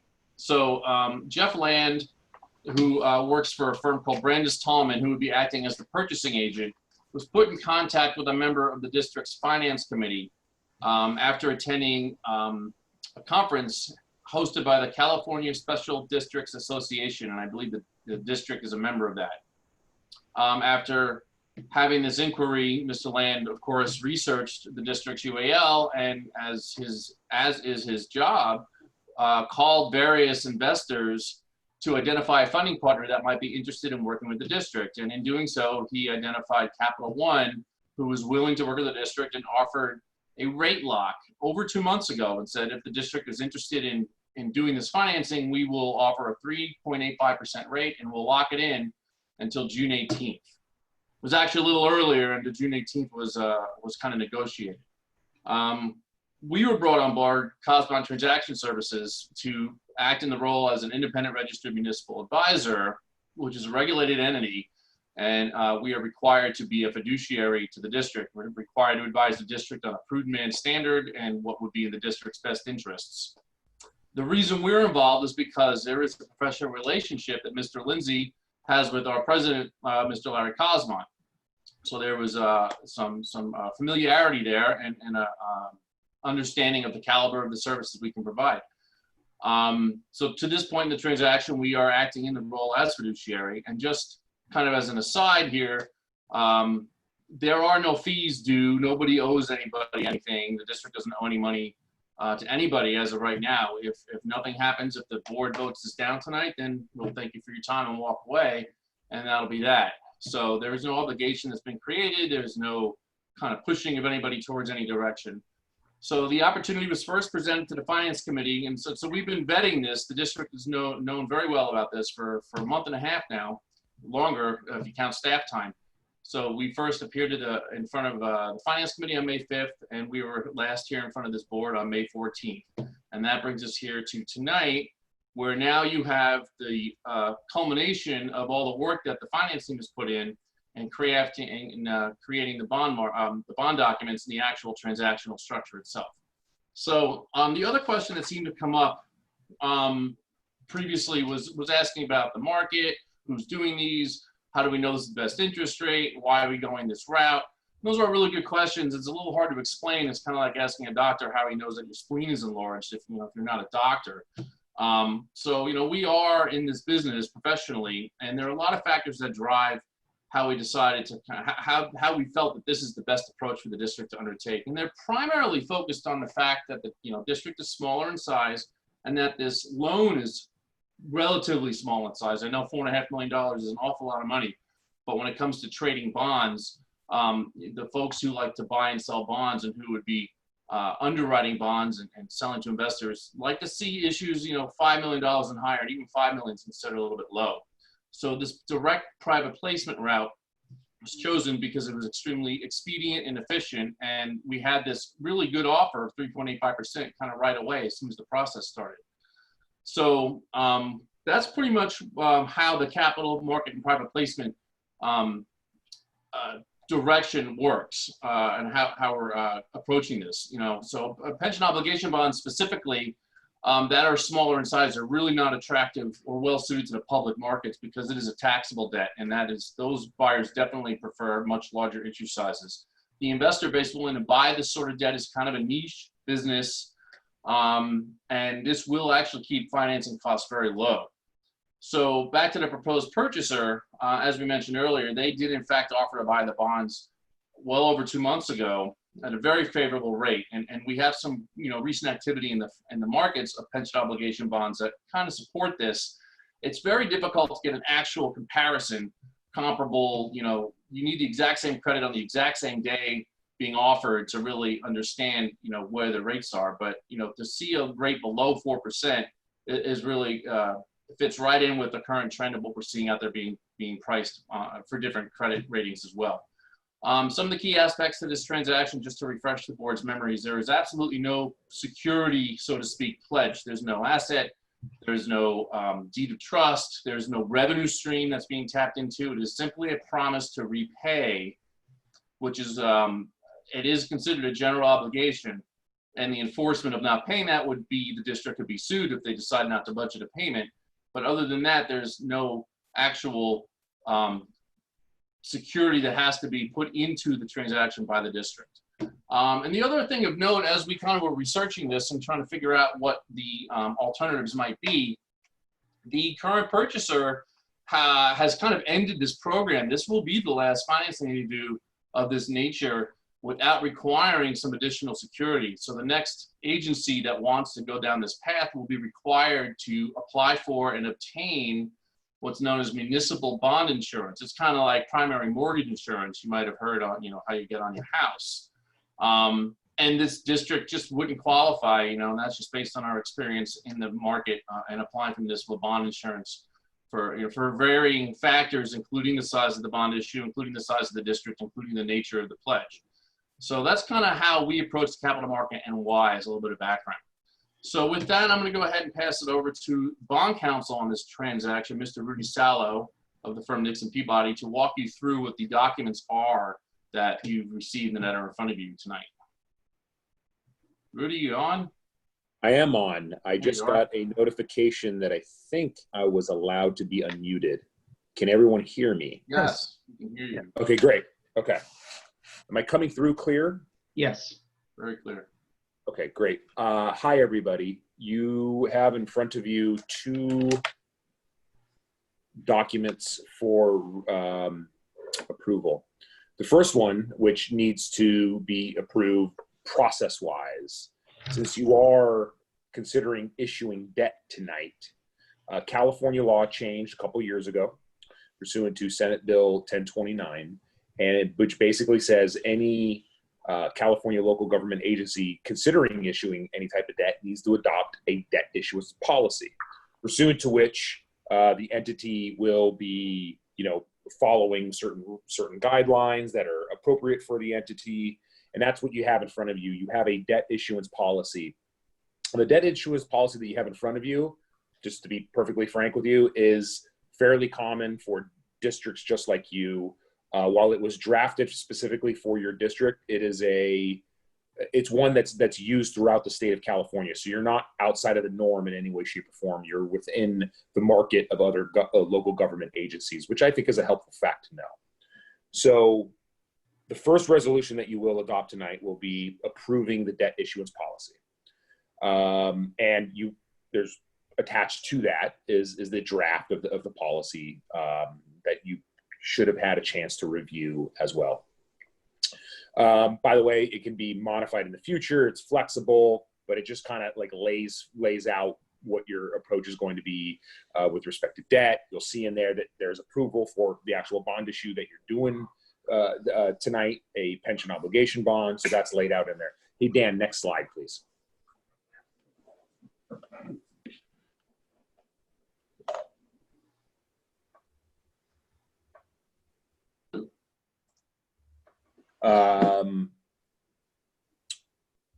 Was this the next slide, Dan? Sorry about that. Yeah, that's the next slide. This is next slide. Thanks. Sorry about that. This was Dan? a policy, and that's PLB. Perfect. Thank you, sir. Dan and I are team members tonight, so I'm directing him. So excuse me, board, for any delay. Okay, so the second resolution that you have in front of you is the real meat and potatoes of the bond issue. It is the resolution pursuant to which the pension obligation bond that you are issuing is going to be issued. This is one approach of several approaches that local government agencies take to issue bonds. This, quite frankly, is the easiest, most simplest, and cheapest approach to issuing this bond, because you're just doing it on your own. A completely separate approach out there is to enter into a trust agreement where you hire a bank to do the payments of the bonds, and that's a whole other series of documents and a whole other bunch of costs that are related to the district. So we wanted to keep things nice and streamlined for you and have everything issued pursuant to a single resolution. The benefit of this as well is the purchaser of your bond has recently done a deal for a sanitation district with this exact same structure. So everyone was very familiar with the way the resolution looked and then how it kind of operated. So it already works as we know, because the issuer, the purchaser is already receiving its bond payments and everything pursuant to that other resolution of that other district. So this is a tried and true way of issuing this bond that's working very well for your underlying lender, which is Capital One Financing. It sets forth the terms of the bonds, such as the principal amount. It lays out the interest rate, a very attractive interest rate, the schedule of principal and interest payments, and the final maturity of 2040. You have the option to prepay that bond for early redemption in 10 years at par, that is without any kind of penalty or prepayment penalty. It sets forth certain covenants of the district. It's not heavy on the covenants. It's a relatively covenant light document. It's just some basic standard lender type of covenants that you'll need, provide ongoing information, that you'll make the payments, et cetera, et cetera. It has some certain events of default laid out in it, just like you would see in any typical loan, and the terms of delivery. It also includes a form of a commitment letter, which governs the terms of the sale of the pension obligation bonds to the purchaser. And Dan, please, next slide, sir. You're done there, Rudy. So. Oh, sorry. It also includes a form of the bond purchase agreement, which is another document pursuant to which you are getting reps and warranties from the purchaser themselves, that they know what they're doing, that they have the knowledge and the finances in order to purchase this bond. So that bond purchase agreement is actually a protective document for the district, where you're getting some coverage from the underlying purchaser. Dan, I'll turn it back to you, sir. Thank you, Rudy. So just to kind of go over the schedule here, we are at the point of June 11th. If this transaction meets with the board's approval and it is passed, what will happen is that we will send Rudy to work and we will finalize the documents that you see. We will get Mr. Jeff Land and the purchaser involved and basically finish the transaction. Most of the items are completed. This is unlike a normal public offering bond issue where we would have to come for approval and then we'd have to wait to see what the interest rate is. We're all done. We know the interest rate, we know the amount of money we need. We already got the payoff amount from CalPERS. So the only thing that's left is really to set up the wire transfers and have, you know, documents signed if the authorization passes. So that should happen, you know, within the next week. And then 1 week from today would be the actual closing, similar to a house. They'll be closing the escrow. And on that day, the purchaser would wire the amount of money needed to pay off the CalPERS UAL. They will wire that directly to CalPERS. And the transaction will be done. And then next year, instead of paying CalPERS UAL, the district would go ahead and start making payments to Capital One financing to pay off the pension obligation bond. Turn it back over to you, Bill. Thank you, everybody, for your time. If Bill, am I answering questions? I'm certainly happy to. Could you unshare your screen? Yes, I can. Thank you for your patience. Great, thank you. And President Debby, just in the interest of time, I think we can probably go right to questions. I don't have anything to add to the presentation. Okay, I see. I'll just go down the line here. Eileen, go ahead. I've been looking at this for quite some time and talking to our general manager, a former county financial manager, former bond counsel, a bond advisor, and 2 members of the finance committee, as well as engaging in other research. The consistent position that I have come to is that while pension obligation bonds can be an attractive vehicle to address unfunded pension liability, the key to success or failure is the timing. And at the moment, the economy outlook is so uncertain, and in my view, likely to go down substantially further and for an appreciable amount of time. We had until March unprecedented growth with a likely normal correction at some point in the future. The pandemic, however, has caused chaos to healthcare, hospitality, transportation, retail, education, and local governments. And while there are hopes for rapid discovery, testing, approval, and manufacturing of a vaccine, this has never been done on the timing or the scale needed to return to anything close to normal in human history. And there's also no effective treatment. And if there's concern that one who has had COVID-19 may become reinfected, why do we expect a vaccine to be the solution? Several educational institutions have already announced that they will hold online classes only in the fall, and there's considerable uncertainty on whether and how elementary, middle, and high schools will reopen. Offices, for the most part, continue to be closed, and when they do open, they're going to be opening on a very reduced basis. And this could lead to further job losses, as all the supporting establishments are not able to return to work at levels that they had been at before. Local government budgets have been stretched to the point that even essential services may be cut. Some hospitals have begun to lay off staff as patients who can delay services have done so. While the federal aid has been of some help, it's going to run out. Food banks have already been swamped with people waiting hours for food. Public officials had expected a second peak to the first wave as states reopened, and this is happening. And the second wave may coincide with the seasonal flu, which is expected to be a bad flu with 3 different virulent strains this year. The consensus of people I have consulted agree that if the return on CalPERS investment is less than the interest of the bonds, the district will be losing money. And while I don't understand the math involved, if this happens in the first year of the bonds, I have been told that we will be needing to dig out of a hole for a long time just to get even. By way of background, as you heard, one member of the Finance Committee had been exploring these bonds, and upon learning when Brandis Tallman, who we met with in March, learned that Bill Lindsay was the district general manager, they reached out directly to him. I understand the urgency of this deal is to participate in a package with other agencies, but in light of the pending pandemic, I question the timing now. The information that Brandis Tallman presented to this member of the Finance Committee, but not to the district's general manager or to the district, expressly states that if Calpers earns less than the interest rate on the pension obligation bonds, there would be more interest paid with the pension obligation bond. This is a risk, and the GFOA sees it as a gamble with public funds. There was a Finance Committee on May 5th at which the committee approved that the board hear the sales pitch, but made no recommendation on the merits.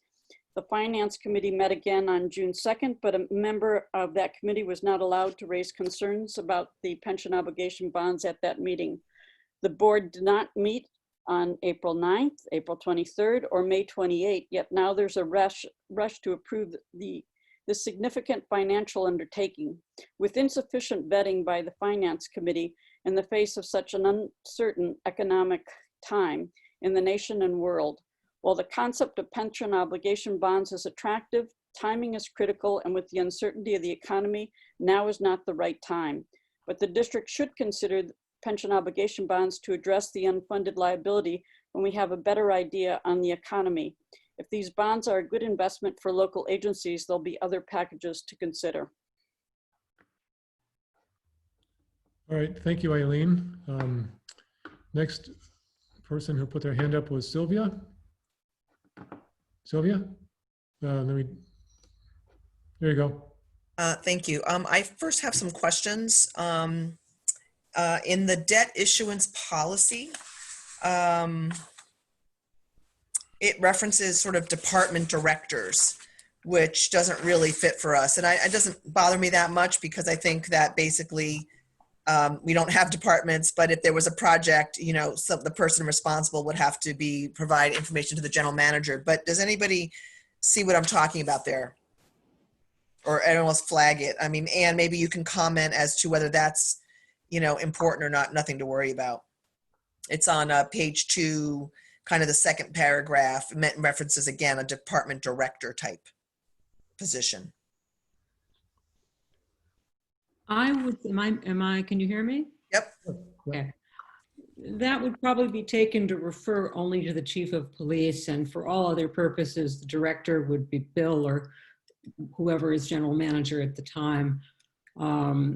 I would, you know, if it's a problem, though, I would defer to bond counsel on that issue since he prepared the documents and is the expert in this field. But I wasn't. Could you reference that for me again? Sure. If you look at the draft issuance policy, on the second page, the second paragraph mentions if a department has a project expected to use debt financing, the department director is responsible for providing the general manager with cost estimates, specific revenue accounts. Again, it's minor because I want to clarify that that is not a term we generally use. And, you know, if it's not important, you know, then it's okay because I think it's understood what that means. It means the person responsible for the project, even if they're not a department director. It would be either the chief of police or Bill. Right. Because the general manager's reference. Okay. I mean, so we would just leave it as it is, and that's fine.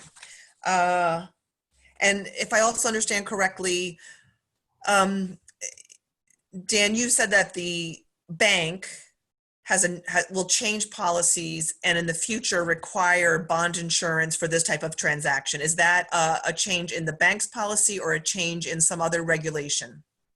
That's more about the bank itself. And there weren't that many avenues to go down in the first place. It's not like we have people banging down the door. This was a good offer from a well-known institution, and they have informed us that they're going to start requiring that municipal bond insurance based on the nature of this type of obligation. There's not really any security behind it. It's just a promise to pay. So, and that is the fabric of the municipal bond market, quite frankly. That's a tried and true, you know, that's definitely traditional. It's not anything new, but they are changing their policy to be a little more conservative. Could you or bond counsel talk about, you know, a little bit more about bond insurance, what that costs, how that works? Sure, I can let you know. It's a product It costs a certain percentage of the total debt service. And I actually did the calculation on your issue. If it was about 0.5%, which would be a good rate, I believe it was going to come out in the neighborhood of $300,000 or so. I can confirm that for you. If you qualified, it's just like any insurance, you know, you have to qualify for, well, not like any insurance. There's certain insurance you just get automatically, but you have to actually qualify. And we don't believe that the metrics of the district, the size, the way that it's, and I don't mean this is a negative comment at all, just in terms of a credit analysis, we don't believe that this sort of financing or the district would qualify. So basically this opportunity would not be available at a point in time in the future. Well, that's an unknown. It's an unknown, you're correct. But, you know, if we were not to, you know, move forward tonight and then we called Capital One next week, they'd say, sure, go get bond insurance, and we won't be able to get you bond insurance. And this is still a small issue for a taxable bond that won't really have a home in the public capital markets that we would know of offhand.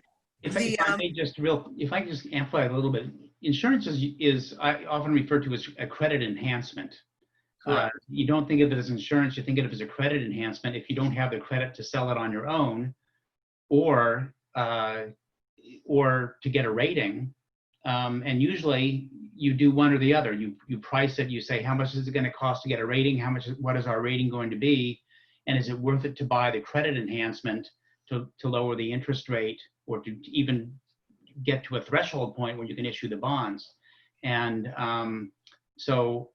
and what I understand is that given the uncertainty in the municipal market in particular, that's why you would look for the credit enhancement for a lot of agencies. And that's paid like a premium, like a certain amount over the time of the loan, or rolled into the loan? It becomes a cost of issuance. Right, it's paid up front. It's not $300K up front, it's part of the loan. No, well, it is up front. It's cost of issuance. It increases the size of the loan, but ultimately, because you have the better credit rating, it would reduce your interest cost, reducing your debt service payments. You're buying a better credit rating, essentially. Paying a point to get a better rate. Pardon me?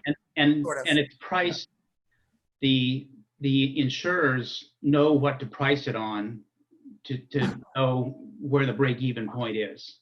I mean, they will charge the maximum amount, so it's sort of a break even. I think I'm not revealing anything about the industry that is a secret. And we're doing two separate votes, one on the policy and then a second one on the actual pension obligation bond. That's right. And actually, even if you don't approve the pension obligation bond, I think it's a good idea to approve the debt policy. But if you're going to do the pension obligation bond, you really must do the debt policy right now. Right. And I mean, Eileen wrote a statement out and you know, encompassed a lot of the wide thinking over what's going on. I will speak a little more extemporaneously and say I also did my own research and came to fairly the same conclusion that something we didn't know about, you know, a couple of months ago. It seems like a great idea, but this moment in time seems fraught with risk, and there's always risk. And I'm not somebody who thinks and believes in timing the market. And when it comes to interest rates, you know, at some point you lock and you just don't worry about what the rate is. You go. But you know, at this point, this is really unprecedented with what's happened both in the health crisis and the effect on the economy. And, you know, entering into a major transaction during this time, the financial impact on municipalities, which is already being felt in the unemployment rolls, frankly, are they're the places where there's very little help and where they're going to be doing layoffs, may require Calpers to renegotiate the unfunded liabilities with these employers. In favor of easing the burden, the massive financial shortfall and the ongoing, you know, just uncertainty. It's just unclear where the market is going for both these bonds and the market as a whole. And I think it's fairly clear that Calpers has a very high chance of falling below the 3.85% rate. They have a fairly aggressive, risky portfolio, always trying to make up to all their shortcomings over the last several years or however long it's been. So I think they're going to be, you know, they're in a very dicey position. You have the collapse of the oil markets are a bust. Infrastructure investments are going to be unperforming, especially if there are fewer people using toll roads, trains, airports. There's real estate portfolios aren't so good.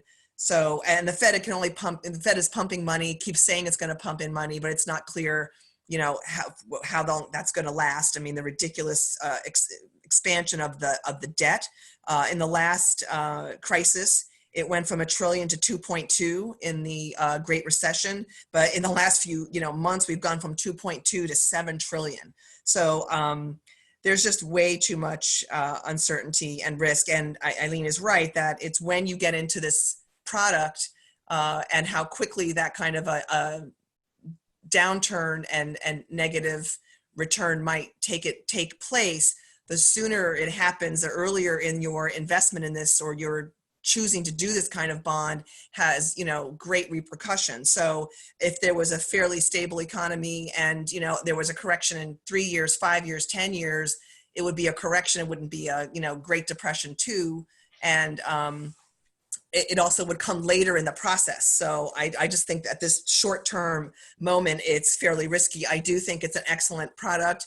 I believe that we are still a good investment in the future because our tax base is not dependent on commercial revenue. Basically, there could be a dip or a holding steady of home values, but that remains to be seen over the next year. So I'm, very much in favor of adopting a policy and of looking at this instrument in the future. But I also, based on my research, believe that this is just not the right time to proceed with the actual issuance. I'll be pretty direct.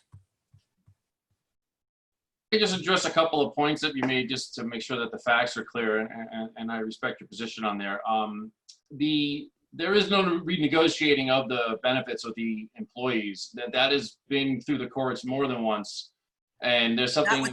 I don't mean with the employees, I mean with the municipalities and how they're going to pay. Calpers could change their structure of payments for paying the unfunded liabilities. They already have, and they've made it more difficult. There will be no more ramp up, and there will be a 20-year repayment and nothing longer for all new liabilities created. So that's true. They have made more restrictive and expensive policy changes for repaying any new liabilities that are incurred in the future. And just historically, I know that we like to bag on Calpers and they deserve it, but they've never been below 3.85% in any time horizon of their history. Just out there. I have a chart that says differently, I believe. Actually, I put a chart in the agenda report, and I put in a section addressing interest rate risk. Well, I'll look for yours. I had a different chart that I was looking at. Yeah, it's on page 6 of the agenda report. Dan, did you have anything else to say to Sylvia? I'm sorry.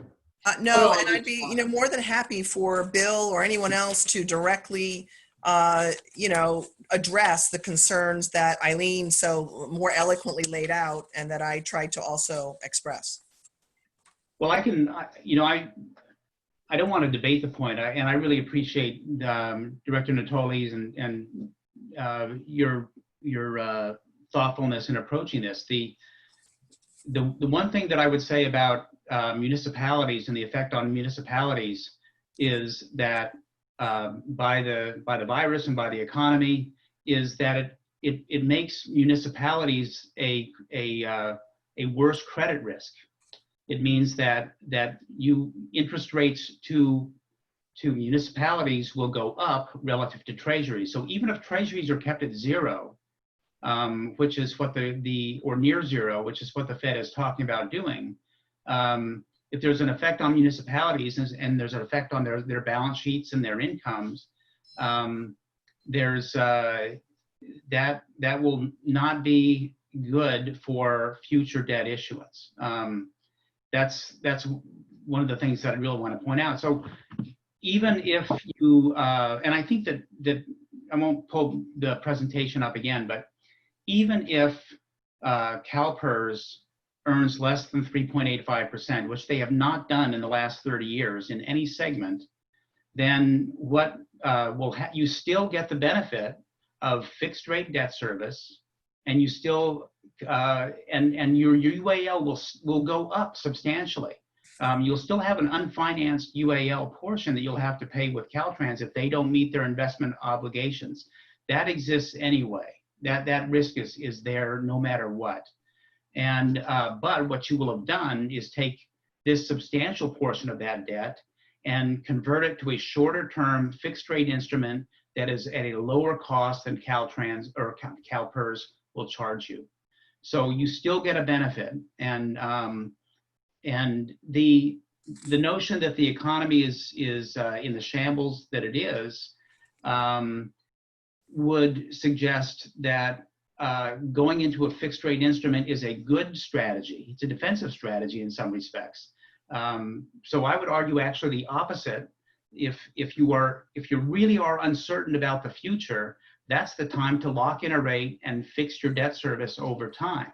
So I might have the same set of facts and come to a different conclusion, unless you believe that 3 months from now, 6 months from now, a year from now, you will get a better, so much of a better deal that you save all the money that you're going to be paying higher for the first year, and that the market is such that it's going to be so substantially better than 3.85% that you're going to be happy you waited. And so that's the interest rate risk, and I think you're looking at it the right way. You have to evaluate it and say, well, will we get a better deal later on, or is now a good time to lock it in? And you know, my recommendation is now is a good time to lock it in. You add a lot of stability to your budget, not just in this first year, but over the next 20 years. Hopefully the pandemic is not a 20-year pandemic. So things will change in the economy over time. And, you know, I would think that 3 years from now, 4 years from now, 5 years from now, you'll be glad that this happened. That's what I think. Let me just ask a couple of questions about the municipality, issue where, yes, I can see how municipalities are going to be hit and it might give them worse credit rating. I feel like we would come out looking better at that point because we're not going to be like every other big municipality. There's a reason why they think we're an attractive investment now. I don't think that's going to change over the time because our district in particular is not buffeted the same way that other larger municipalities might be buffeted. So I don't know if that matters. I think it does matter. I think it does matter. I think that your tax base is different than many other communities. You're not a district that has, for example, revenue bonds with rates that you can adjust. You don't have sales tax that's been affected by the virus. It's really it's almost 100% property tax. But if I were to look at your balance sheet, I would say you also don't have a lot of cash relative to your budget. You don't have a big safety net, and somebody who is doing a credit evaluation will bring that up either when they're going to sell you insurance or credit enhancement, or if you're going to have this rated. And I think to me, what is more likely to happen than doing an individual issue is that the Special District Association or the League of California Cities or somebody like that might put together a package to keep these costs of issuance low for small agencies like Kensington. And I think that'll be a good thing for municipal agencies statewide. But they're just going to do the same thing that is in front of you right now. They're going to basically try to duplicate the product. They're going to combine agencies either in one in one issuance that they would do a public offering, but that has risk, or they'll find private buyers. Well, just, all right, that's good to hear. I mean, what you're saying is always interesting. On the issue of Calpers returns, I mean, there's a chart here that shows, in 2001, the annual, you showed you had net return, which I maybe was more kind of you had fiscal year to date, 3 years, 5 years, and you did sort of the total net investment.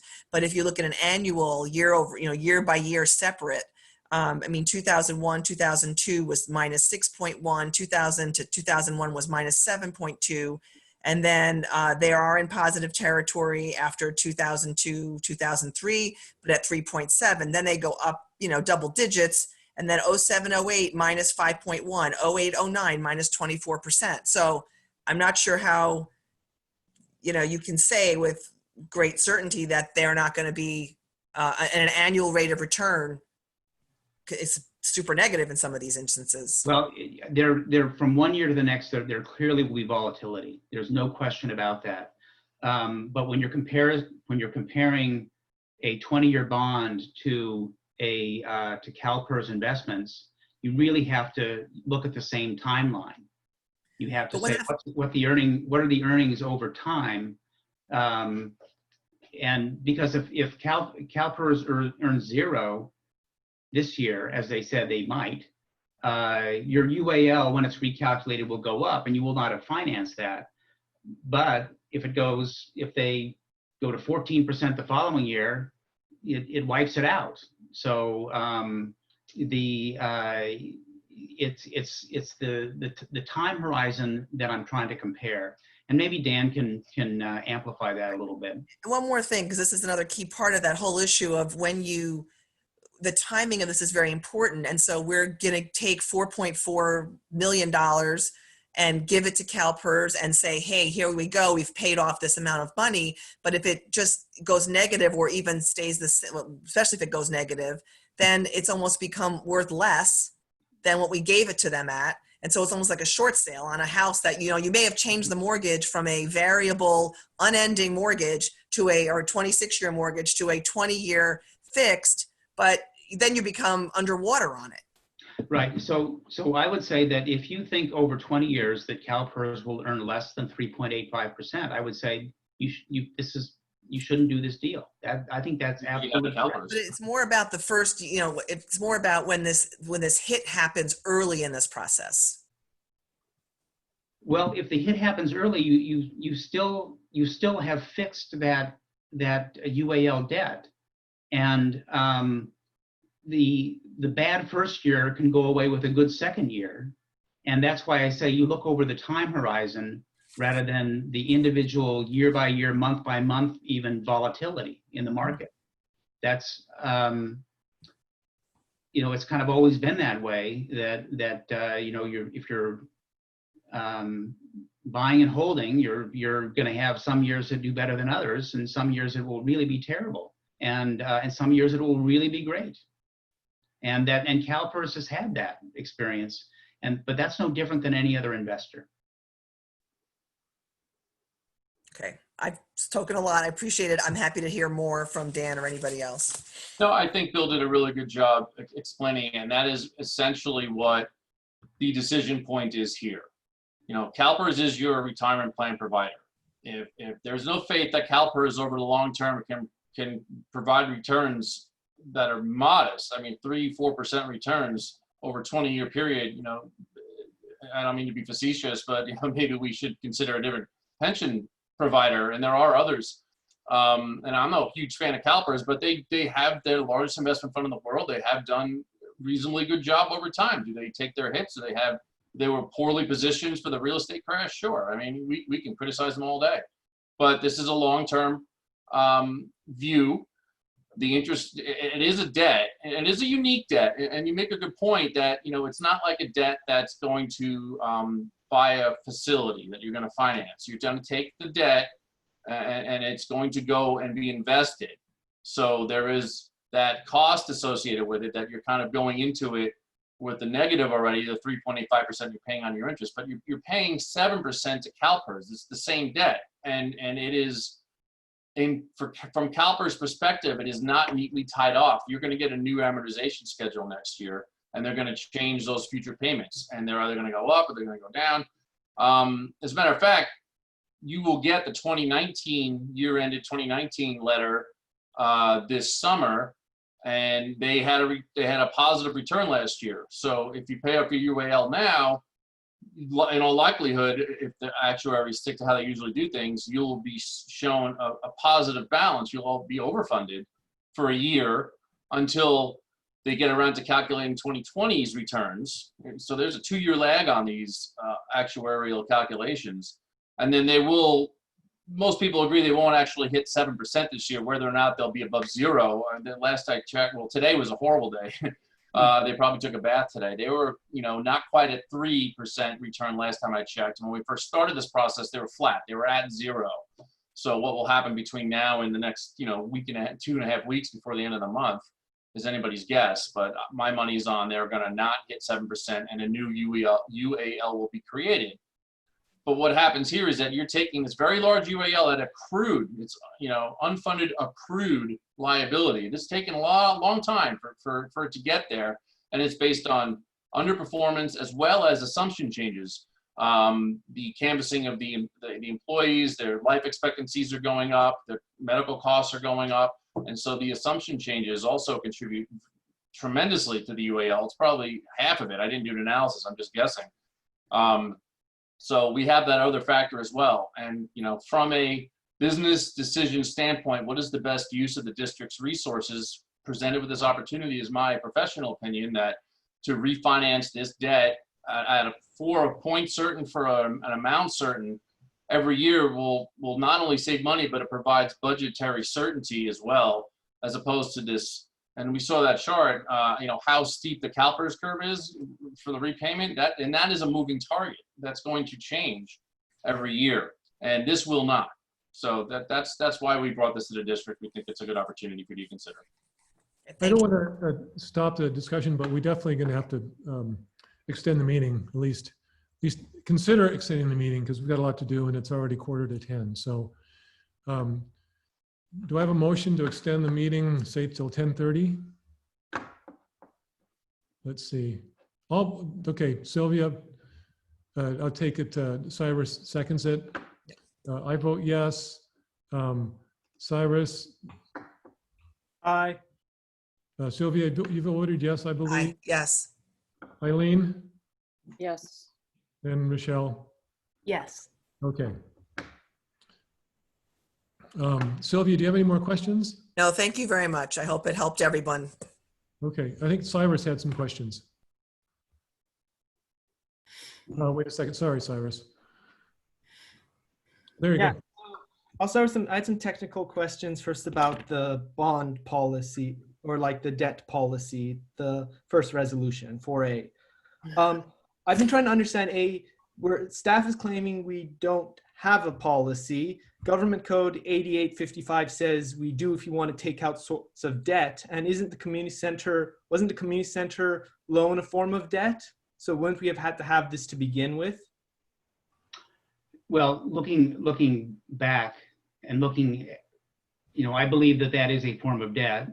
And, in hindsight, I would suggest that the district should have adopted a debt policy prior to doing that debt. So, okay, that's a kind of disconcerting, but yes. Then I guess I want to point out this whole debt policy thing came out of left field in that, I don't think this has even gone through the finance committee. All these policy things, like even the reserve policy, first are usually historically gone through the finance committee, and then they give us a recommendation on if they like the language, what their concerns are and stuff. And so this is just being put right up here right now, short-circuiting the finance committee process that we've always had. And so we don't even know what some of the other people who would have weighed in and had opinions on this would say to the board. And that sort of feels like a really rushed job, that if this was known we'd needed this, why wasn't this with the packet when we started it? I think the assumption was that the district did have a debt policy because it had issued debt before. So I think in the examination, it was found that there wasn't one. The other thing too and I think Director Madavi, you make a good point that about a finance committee review, and as was mentioned in the presentation, this is something that can be amended anytime by the board of directors. I think it's a good idea to have the finance committee look at this, and if they have suggested changes. But as a starting point, and with respect to this particular debt issuance, we think it's a good policy, good starting point. Okay, and then lastly, I want to, for mostly full disclosure to the community, this board received from 3 of the finance committee members, which is not a quorum, so it's completely okay that they did that, saying that they do not really like what's going on and they were against it. So that essentially, when I look at what I've seen in the finance committee meetings and then sort of like counting everything, it sounds like if this had gone through the finance committee process proper and everyone was there, we would have come out with a split vote, which means that there would be no recommendation from them. And so that's kind of disconcerting that they're also and that includes like Rob Furman and Carl Kruger and Jim Watt, who are like technically a lot of the main number peoples on that committee. So I think the board knows that, but that email was never actually put in the packet or stuff, but it does exist. And so that's also, to me, another flag in this. And honestly, this entire process is starting to feel like a 1999, call now sort of thing. And that like, we haven't really looked around. And usually for something this big, I would imagine like we'd say, okay, well, these were options A, B, and C, and A is clearly the best. There's no argument in this. The finance committees, had their say in it, and we're actually doing this in a way where we're not dealing so many hypotheticals. So, I mean, that's really concerning to me. And I guess this thing about this whole bond policy things like yipes on multiple levels. Because it does feel like this would have been the first question I think would have been asked. What is our what is our policy for taking on debt before we started down this entire process? And so really those are my primary concerns about this entire thing. Any more questions? Sorry. No, I'm good. Okay, Rochelle, go ahead. Rochelle. Well, let me first address the finance committee, since I was there, and this bond, issuing these bonds did come before the finance committee, was reviewed. Jim Watt was opposed to this going forward. Mr. Kruger was unable to get onto the technology. We gave him a couple of opportunities to send in letters prior or comments prior to the last meeting. And then I don't want to speak on anyone, but I don't know Mr. Furman's health, unfortunately, whether or not he was even able to review this information. So I would like confirmation from Mr. Furman that he actually has reviewed this. I did receive that letter from the finance committee, those committee members, which I appreciate. They have some questions. To say that they're opposed absolutely is not necessarily true. That's not the context of the letter. There are some questions that they raised that they are concerned about, mostly along the points that Director Natoli raised. So it was vetted by the Finance Committee and reviewed. An opportunity was given to those committee members who were having trouble communicating or participating via Zoom to bring concerns before this board, the last meeting, and at the Finance Committee meeting. So I want clarification of that. It was also recommended, as Director Natoli said, that this was presented to the board without recommendation. And that was specifically because at that meeting, some of our members were having trouble with the Zoom technology. As far as the bond issuance, I think this is a tremendous opportunity for our board. And I really appreciate, Bill, thank you for bringing it to us and for the clarification about some of these questions, and Dawn and the Kozma team. And I think that I do propose that we absolutely adopt the debt in issuance policy tonight. But I have talked to community members, and I'm aware that there's a lot of hesitancy about this amongst board members and some community members. And I think that we're just unfortunately moving a little too fast for people's sense of being comfortable, especially unfortunately because of all the turmoil, not just with COVID, but clearly with one of our primary functions in policing. So my recommendation, even though I understand absolutely, Dan, why now is the time and Bill for certain reasons, that we table this and look at it again. It will not be the same offer, I know, and I don't want to negate the work that's been put into it, but I think that if we could look at this again after we've completed our annual budget and bring this before so that we can answer questions for the community in a more fulsome manner, and that's board members, not you or Dan or Bill, excuse me. That's board members communicating with those members of the public or the finance committee that are apprehensive, so that we all feel good about this. I think I would be hesitant on this kind of issue, even though I think it's really going to be a net gain and a real positive for Kensington, to make it a 3-2 issue. I'm often comfortable about that, but I think that this is something where I like us being a real team effort, that we have the same vision as a board. Rochelle, is that everything? That's it. I think, yeah, I see your hand, Cyrus, don't worry. I'm just going to read the top of this email that they sent. We, the undersigned, hereby request that the board not enter into the proposed pension obligation bond. That sounds fairly clear what they're saying. It's not, oh, they just had questions. Okay, great. Well, I had personal conversations with folks, so I think that I'm understanding. All right, wait a second here.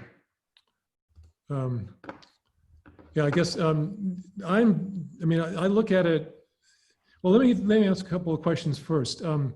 The rate that's 7%, that's not based on the actual return that Calpers, they adjust that year by year to account for fluctuations, right? So if they earn 0% this year, that discount rate doesn't go to 0 in 2 years. They're just constantly tweaking the 7, 6, whatever to smooth out the big variations they get over the years. Is that correct? No, they're actually not. They're actually not adjusting it based on market volatility. What they do is they establish a standard, and right now their standard is 7%. Right. And so that's what they are charging you for the debt, 7%, because that's what they say they would. They say they would earn 7% on the money if you were fully funded. And they have, as a policy, decided to lower their standard. I think next year it goes to 6.5%. I can't remember if it goes further down, but the reason they do that is because they want to have their actuarial tables reflect kind of lower expectations about what they might earn, so they don't get in an underfunded position again as they have in the past. Okay. So I would imagine that if they have, if they go to 0 next year or this year, if they earn 0, or if they earn 3%, they're not going to establish a new standard of 3%. They're going to leave it at the 6.5 because that's the standard they have set. And again, they're looking at things over time, not on a year-by-year volatility basis. Okay. And just as a technical matter, Kozma is our advisor. Is that correct? They're the municipal advisor. They're a fiduciary, so they are your advisors. But they advise us. They're sort of they're looking after our best interest. That's correct. But they are going to get a commission from this sale. Is that correct? Well, they get paid from the cost of issuance. They are on a contingency basis. Right. It just seems a bit of a conflict of interest if they're advising us on the best way to go forward, but they're also going to make money if we say yes. You're correct. There's a built-in there's really no way to avoid it. There is an inherent conflict, but we are regulated by the Securities and Exchange Commission, and we have to operate following certain rules. And if, when we get audited, which happens every couple of years, if they say, well, why did you recommend this structure to Kensington? We have to explain our thought and rationale. So Okay. we're not, but we can't escape that fact. That is absolutely true. And we've been just transparent as we can be about that on this process. Sure. Yeah, on paper, it looks good. It's hard to believe that Calpers would go below 3%, but I wouldn't have believed what's going on in this world 3 months ago either. And so I'm both, I think it's a good deal, but I'm also a little, it's just who knows what the future is going to be. And there is a lot of concern and anxiety with a lot of members of the public. We've gotten that, not just the finance committee, but other members, board members are uneasy about this, and it's a big commitment. So I'm in agreement with Rochelle to table it. I think it's a good idea in principle, but it seems right now there's just something in my gut that says it's not the right time to do it. And it's hard to even explain that, but that's how I'm feeling. Let me get some other hands up, and then we've got some public. Sylvia? I just wanted to ask Anne if she had any comments about the policy, I have no problem with it. I think it's great. I think we should have it, and wanted to know if you had any comments about the policy. I'm sorry, let me jump in because that was something I wanted to ask. Don't we need 2 readings of a policy to adopt it? No. No? There, in the former policy manual, there was a requirement that the adoption of new policies had to be per a particular process, one of which included being heard at 2 separate meetings. But that was, that whole section was done away with when we did the new policy 1000. Okay. Now to the other question, the debt issuance is a specialty. And while I read the policy pretty carefully, I really have to defer to bond counsel on its contents to make sure that they're what they ought to be. I mean, we could edit it, of course, to make it more appropriate on its face to a small district like Kensington, for example, taking out the reference to director, as was raised earlier. But I have to, we hire bond counsel because they know the debt issuance field better than I do. Otherwise, we would not hire them. We wouldn't need them. Sylvia, is that good? That's fine. Thank you. And Eileen looks like, you've got your hand up, so. Yes, and I've been trying to ask questions for quite some time. When Sylvia was raising the issues, I think where the real question is, what is the impact if we were to go into this deal and on July 1st, as Calpers does its return, it comes in with an interest return below 3.85%. That's what I was trying to ask at the time that Sylvia was talking on that issue, because that's the issue that I don't understand, but that's the issue that all the people I've talked to have raised their concerns that will be dug into a hole that's deeper. It doesn't need to be answered now because you've tabled the motion, but the way the meetings are conducted where the directors are silenced is a real problem, because it means you cannot speak on a point at the meeting. Was that a question about the interest rate? I mean, I could try and answer. The motion's been tabled. It doesn't matter at this moment, but I was trying to ask that question all throughout Sylvia's point that she was making, because that's what I have been told by people is the real concern. And yes, it's true that if you look over 20 years of Calpers average, this would be a really good deal, but it's getting into the performance, the pension obligation bonds at this time. That's the real concern. And again, because the motion's been tabled, it doesn't need to be it. But I think in the future, the director should not be muted so that we could jump in at an appropriate point. Well, I don't think the motion has been tabled unless I'm mistaken. I don't think anyone's made a motion to table it. I think there's been a suggestion, but there's been no official motion to table. Any performance by Calpers in the short term next year, the year after, will not impact this specific UAL. This is a series of UALs that were incurred over a course of years, and they are discrete individual components, as if you took a loan out every year. And matter of fact, there's also positive balances, and they're all netted out.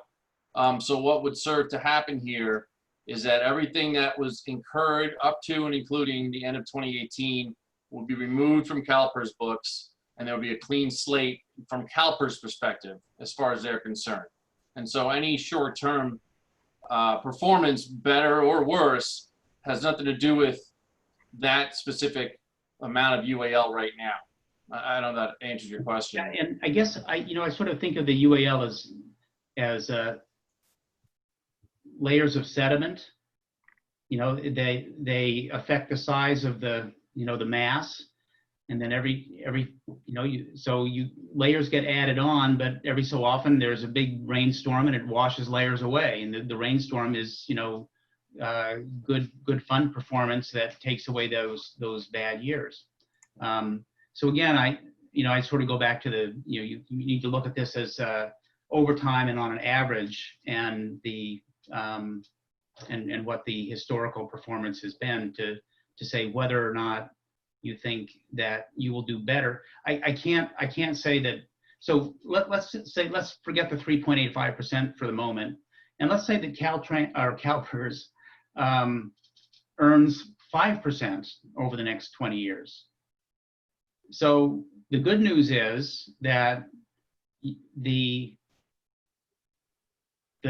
pension obligation bond would have been a good investment because you've lowered your interest rate, and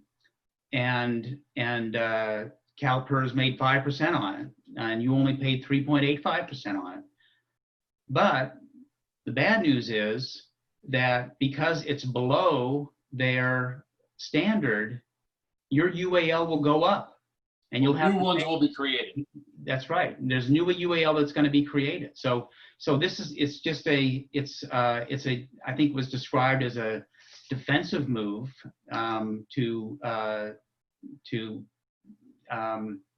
because of what's happened in the past.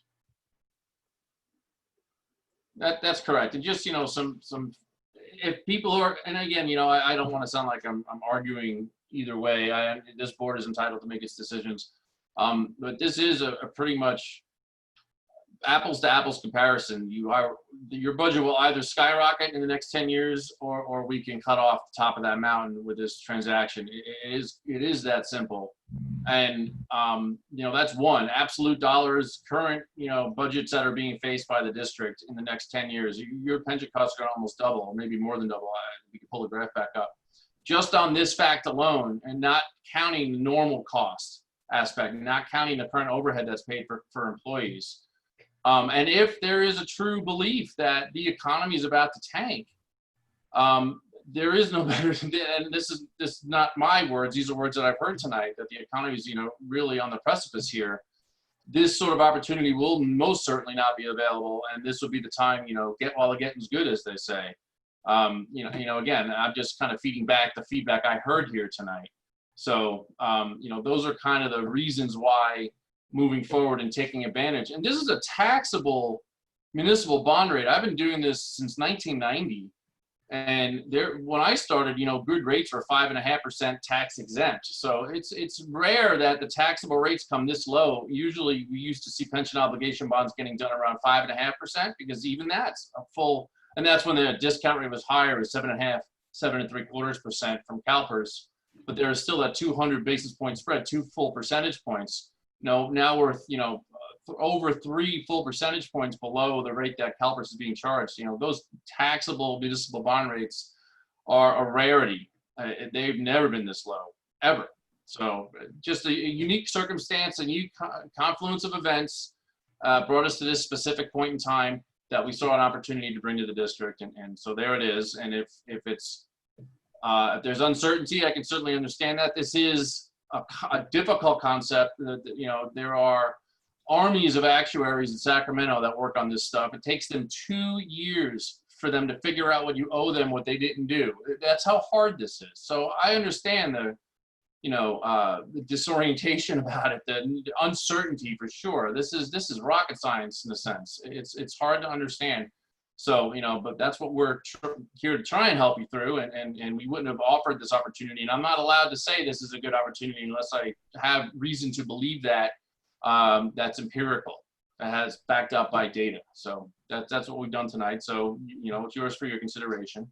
And I wish the district the best of luck in the future going forward with all of its decisions. This is a hard one. And I just want to see you folks be able to do well by your community.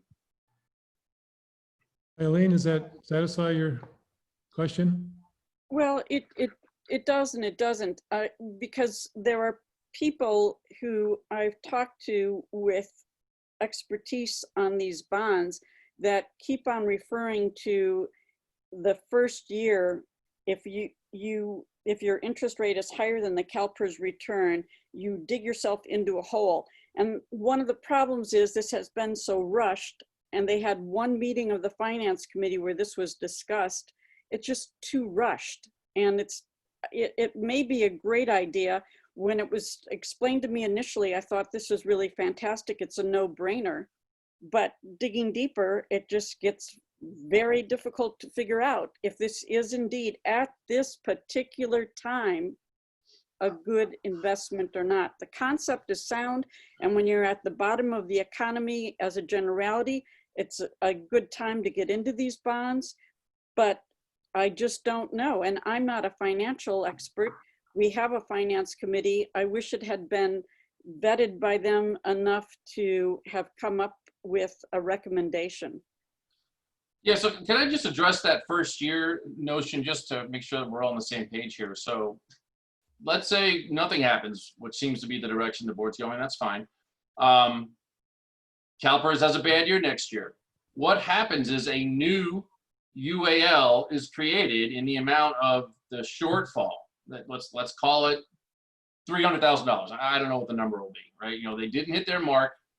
There's going to be a new UAL. So that UAL will be there. The amount of that UAL is discrete. It's independent. It has nothing to do with whether or not there's this UAL outstanding or not. So as it stands right now, you're $4.4 million in debt to Calpers. You would add $300,000 to that in the example I just stated. I understand that completely. I get that. I have no problem with that. The problem are these people that have expertise that say, but if you enter this pension obligation bond at this time in June, and then Calpers does its return, and with the economy going down, you will be putting yourself into a deeper hole. That's the part. And frankly, Dan, you could talk to me all you want, but it's not going to do any good because I just can't understand all this math of these returns. Sure. It's complicated. And you really need to have the people on the finance committee be able to say, yes, I stand behind this deal. And that's not what I'm hearing from the people that have the expertise that are part of our advising board. I guess I'm confused though on the returns. Calpers returns are on a fiscal year, July 1 to June 30th. Does that, so the June is actually, I think, a good time to do these because you've put in whatever your UAL losses are going to be. If there's, and putting them in on a down year, just, but anyway, I'm just actually confused by it, but I'm not in a position to debate it. Well, I think the truth is that it's a bet. Who's going to have the better interest rate? The 3.75 over 20 years, or is Calpers over 20 years going to have more than that? I mean, isn't that simple? It's not a 1 year to the next, or 3 years or 5 years. It's what we would pay Calpers over 20 years as compared to what we're paying on this bond for 20 years. I mean, is that, am I oversimplifying it, or isn't that the case? Well, I think that's part of it, but I've also heard the argument that you'll be able to get a better deal next year when the economy is in a different situation. No, I'm not saying that. No, I'm not saying that at all. Well, but I know some people are. Some people are saying you can get a better deal, and you can get a better deal by waiting. And there's interest rate risk that way. You could, if you finance a purchase of a house with a mortgage, there's always the possibility that your mortgage rate will go down a month later, or could have gone down a month later. But so that's the interest rate risk that is inherent in the transaction, that you'll do better a month from now or 2 months from now, and then the other piece of it is, as was mentioned, if over a 20-year period, Calpers does less than 3.85%, you will look back in the year, whatever it would be, 2040, and you'll say, well, gosh, I wish we didn't do that. I think I understand what your point is, board member Natali. If the district gives Calpers $4.5 million, and then they do poorly, they will have had a larger amount of money to lose. Therefore, the same percentage loss would lose more dollars. Is that the point you're trying to make? Yes, that's the point that people have been telling me. Okay, that is true, but that comes back to, and the math requires us to go back to, what is the long-term return going to be versus the interest rate on the debt. It still comes out to that calculus in the long run. But that is a good point. If they had $1 million and they lose 10%, they lose 100,000. And now they have $1.5 million and they lose 10%, they lose 150,000. That is inescapable. But that gets worked back into the calculus of which had the better long-term return. Yeah, is it going to be higher than the rate on the bonds? That's the point that they're saying, and they're saying that if that happens in the first year, you dig yourself into a hole, and it then becomes deeper, more difficult to dig yourself out of that hole because of that. And the fact that if we waited, we could get a slightly lower interest rate, I could care less about that argument. That doesn't attract me at all. I'll make a deal if it's good, even if I could next week make a slightly better deal. If I've got a good deal, I don't want to lose it. But it's that concern for that first year where you go down into a hole. And to me, it seems that if you look at the averages, you're going to do a lot better at 3.85% than 7% if you view it as refinancing a loan on your home. I get that, but they are so concerned, and I'm not a money person, and I absolutely hate all these discussions. But it's what I'm hearing from them consistently. Understood. That is one of the strongest arguments that I hear against this in general out there, for sure. Yeah, but the other factor is there will always be a first year. Yes, but when you know what the economy is about to do with the pandemic is the real issue. Yeah. Let me see. I think we've got some other people. We do need to sort of move on, but Cyrus, That go was ahead. actually what I was going to say I don't want to call a question. I just want to say, could we hear what the residents have to say on this? And then I think it would be a point to call the question. Sylvia, did you have anything to say? Or you just wanted to say the same thing? Okay. All right. I think Paul's been wanting to talk for a while. Paul? Am I good, Chris? Can you hear me? I can. Great, thanks. First, I'd like to say that I really like the economics of this proposal. I understand there are a lot of concerns, but there's always going to be a sequence of returns risk. I had a request for more specific detail on the covenants. Bond counsel kind of glossed over the concept of covenant light. Covenants are just promises that the district makes in addition to the promise to pay the money they owe. I'd like to know what other promises the district is making besides paying back the money on schedule. And then second, I'd like to hark back to what Director Natoli said about, I hadn't realized that other directors are also muted. I personally find that to be very problematic because I would like to see and hear the entire board interacting as a board, not just the directors that the presiding officer chooses to put on the microphone. Thank you. Do you want me to take to answer that? Well, question? yeah, go ahead, then we're probably gonna have to extend the meeting again, but go ahead.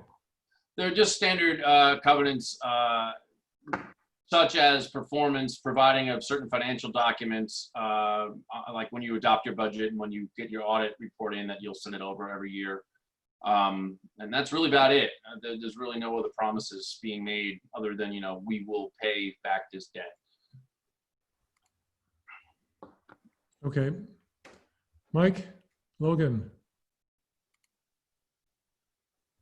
Mike? Mike? Hello, Mike. He's muted. He needs to unmute yourself. Mike? There you go. Okay, Mike? You're unmuted. All right, I'm going to mute him and go to S. Robert Diener. Hello? Hello. Thank you. I appreciate the concern that's been expressed about the current state of the economy.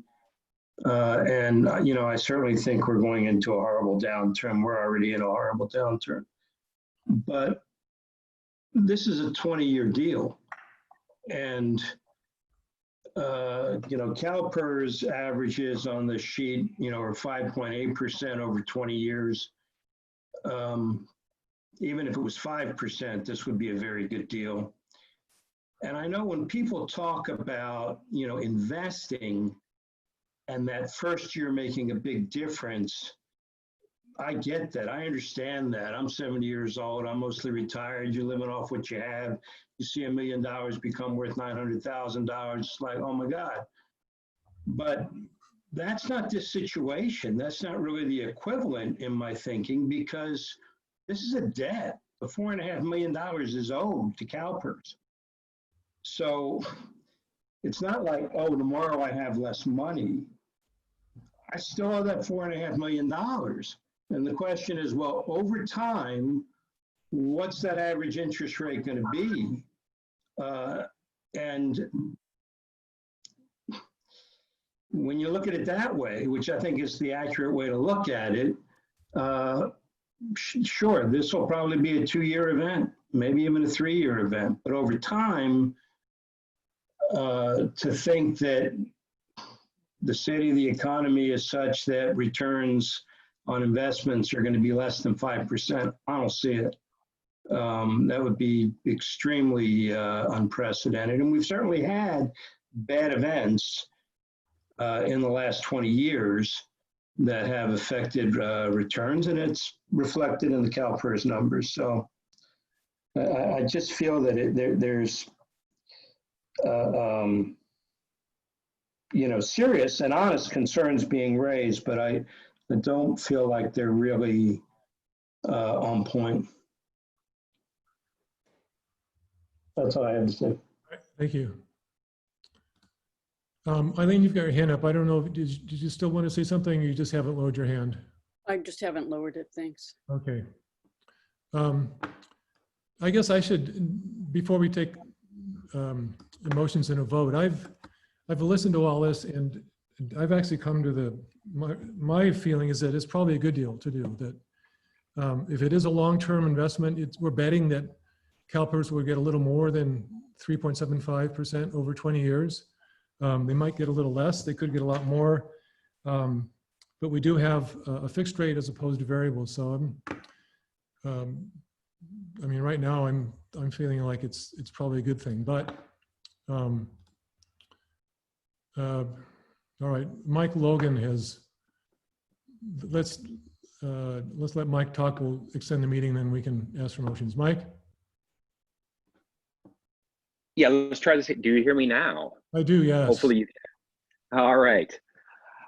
Yes, I wanted to, much of what I say has been stated before by various other people, but I do want to make this point a couple of them. One, if when I am on the finance committee, and if it had gone to a vote, I would have voted to go forward with this, because it really is a big picture issue as far as this bond. And the rate that I've seen now, it was, even though that's not what when I was working for a firm, that's not, I didn't work in the bond area, but these rates, we're probably not going to, it's rare to see them in this range. And so I think, one, the rate is good. Now, the issue with whether it is, how the performance in the first year is going to be, keep in mind that Dan said, right now CalPERS is 0, or it was like 3 or something like that, and it's probably gone down. Maybe it's somewhere between 3 and 0. And the problem with these is, if you take a really bad hit in the first year, like when you take a double digit or a double digit loss, and then you're forever trying, and then you're spending 4 or 5 years of good years, making that up. But even in almost a worst case scenario, depending on what happens in the next 10 days or so, or 15 days, it's really not a big difference between 3.85 and where it may end up. So I don't think we would be digging out of a hole. So that's one of the issues. And I just wanted to say that overall, looking at the performances over the long term, and this is a long term outlook that we're talking about, I would think that we would do pretty well in going forward with this. And so I just wanted to weigh in on that. All right, thank you. All right, Rochelle? No? Sylvia, you have your hand up. Anybody? All right, oh, Catherine, let's extend the meeting. We might as well do it right now. I move that we extend the meeting until 11. Rochelle? I'll second it. Second it? Cyrus is second. Yeah. And Okay. I'll vote yes. Okay, I vote yes. Cyrus? Where'd you go, Cyrus? Sorry, Cyrus. Aye. And Sylvia? She's muted. I know, so I'm trying to get her. All I'm right. fine. I vote yes. Okay, so we're extended to 11 o'clock. All right. I'll vote yes too. Thank you. I thought I asked you, sorry. It's getting kind of late. Okay, so I guess we've had enough discussion on this, unless someone feels like we need to keep going. Do I have any motions on this? Well, I would, oh, go ahead, Sylvia. I was going to make a motion. Well, first of all, I think we've had great debate, and this is very, very complex stuff. I feel like the experts really are on this, are Bill and Dan. And in spite of the inherent conflict of interest, I have a mortgage broker. Every mortgage broker has a conflict of interest if you refinance your house, and you have to, kind of, that's how I look at it. So I think we should call the question and not just table it. I think we should just make a decision. It kind of calls for some bold thinking. I also agree that when I first heard about it, I thought it was a great deal, a great idea. I like how it flattens the budget. So I just think we should grapple with it, and we have been grappling with it, and I think we should vote on it and not table it. But the motion I'd like to make right now is a motion to adopt the resolution number 2020-07, which is a resolution of the Board of Directors of the Kensington Police Protection and Community Services District, which establishes a debt issuance policy for future obligations. I'll second that motion. All right, Cyrus? Might we invert the order of how we're doing, so we do 4B first, then 4A? Because we already have a motion, so. Well, I was saying right now, as it is, I'm not going to rush into a policy like this. If it is, it sounds like we're probably not going to take this, and I'd rather have the Finance Committee's opinion on this, because this has been one of those long-term issues they've been grappling with to themselves. There is no decision on how we're going to proceed on the other item. And far as I know, the Finance Committee has not grappled with this policy. I've never heard of a debt issuance policy. Well, they grappled with last like the long-term. Can Well, we I just- guess, I mean, they've grappled with the long-term issue of our reserve policy. So this is another long-term issue of how do we run our debt policy. And so that in that keeping, it would be along the same lines of honoring that. So do you vote yes or no? So I'm going to vote no on this because Okay. I vote no against adopting this so fast. Well, do you just vote no against adopting it, period, right? Yeah. Okay, Sylvia, Yes. Rochelle?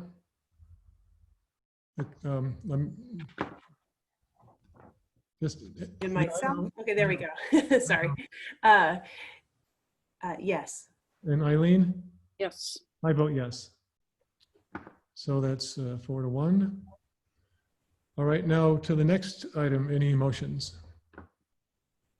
I know it takes bold thinking, but I really think that I'm more comfortable tabling this just and having it come back after our budget is established. I totally appreciate that the arguments for it. And I'll tell you, I'm overall very pro going for these bonds.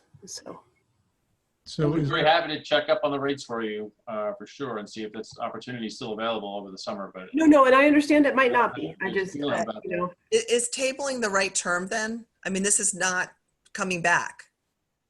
Yeah, that's what I was will not be. I would like to hear this again. I mean, I would like to examine this issue again.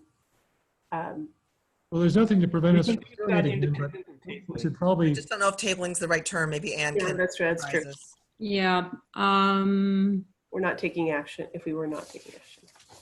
You can move to direct staff to bring this issue back after completion of the budget cycle. I think that's what you were getting at. Tabling it would not be the right thing. That would be putting it off indefinitely.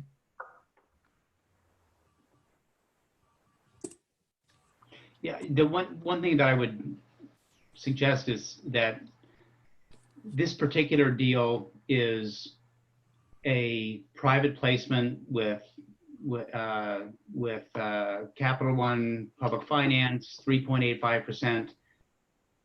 That will not be the deal that comes back. So I think tabling this particular deal is irrelevant because it basically expires a week from today. Okay. I think, I mean, with I don't, legal counsel may want to weigh in, but I think just taking no action is action in this case. I would agree with that, but if the board wants to consider a similar deal or the best deal staff can find after the budget process, the board could also vote that way. So I would say if we don't have a motion to approve this, then it dies.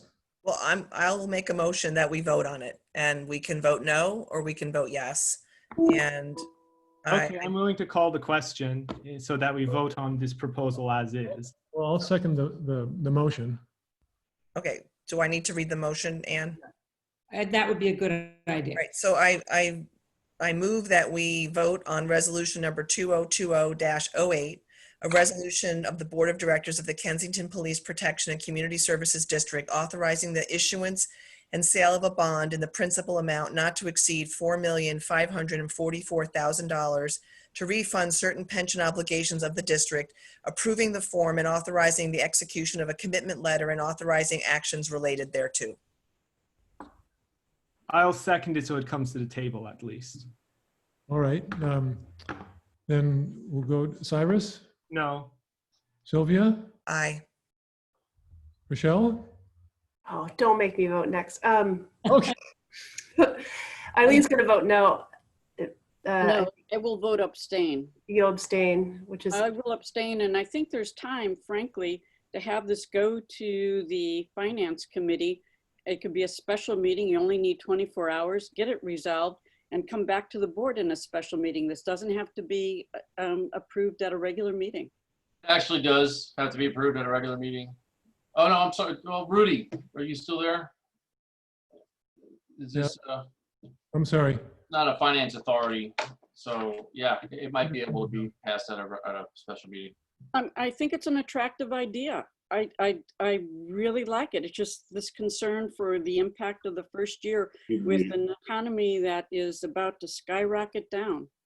Well, I really wish I didn't take that microbiology class in college, but I did. And it's a chemist, almost dream. It's not going to be a chemical that does it's going to be a microbe, and it's happening. Yeah, I'll vote yes, just to simplify things. yeah. Things. No, yeah, just to answer Dan's question, this is not a JPA, so it doesn't have to be at a regular meeting. That said, I just don't think there's any time to, have a finance committee meeting, another meeting, because I'm going to need time to prepare all of the closing documents. I mean, I have drafts of them, but to finalize them, and we only have a week. So in order to close the transaction, the lender is going to need the documents 48 hours or 24 hours in advance, all executed. So you're looking at very few days. You're looking at tomorrow, Monday, and Tuesday to get all of this done all over again. So legally, you don't have you can legally you can do this at a special meeting, but timing wise, the offer expires June 18th. Right. So I believe Cyrus, you voted no. Is that correct? Yeah. So it's my vote. I have to say, gentlemen, some of the pressure is really unhelpful. I understand it's in your business, but the concerns of the community are valid, even if they're not financial or seem financially based. And saying it's rocket science or things is a tad insulting to some of our community members and some of our board members. I'm going to vote yes, because I've spent 6 years doing the finance of this district, and it's, this is the sort of deal that would make sense. If the world is turned on its head, it's unfortunate, and I'll take the fall for it. But I really think that to push a deal and push the timeliness, while I know it's a clear problem, is not really fair to our community members in some ways. So that's. So Eileen, did you already vote? I will abstain, and I wish this had been vetted by the Finance Committee, and it had an opportunity earlier in June to do this, and it passed up that opportunity, and that's unfortunate. So am I correct? We've got 1 no, 1 abstention, and 3 yeses. Is that correct? I think. Okay. Then it passes 3-1 with 1 abstention. Thank you. Very good. Thank you. I thought it was dead in the water. That's why we unmute, or that's why you mute people. Okay. Everybody is unmuted now, so that seems to be what people want. We'll see how that works. Now we get to go to the budget. Just a small item. Bill? Rachel has it. Thank you, President Debby. Just, Michelle?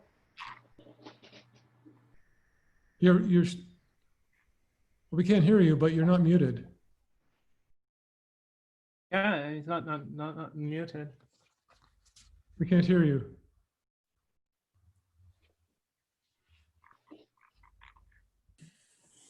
I think our audio is gone.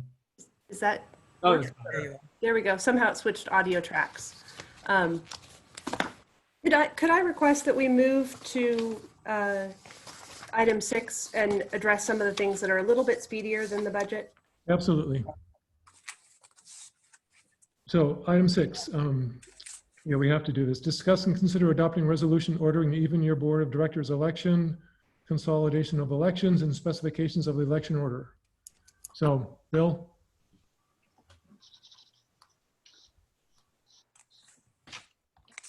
Yeah, thank you, Chair, President Debby. This item is from the board secretary, and I think with consultation with legal counsel.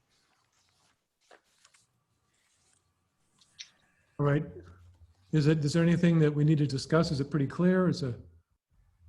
As far as I know, it's straightforward to adopt a resolution that orders the election and consolidates it with the county election. All right. Do you have any motions here? Oh, wait a second. Anybody in the public have anything to say? No, doesn't look like. Doesn't look like it. Any board Oh, members? wait, Delk. Oh boy. Okay. Where is Delk? Be brief, please.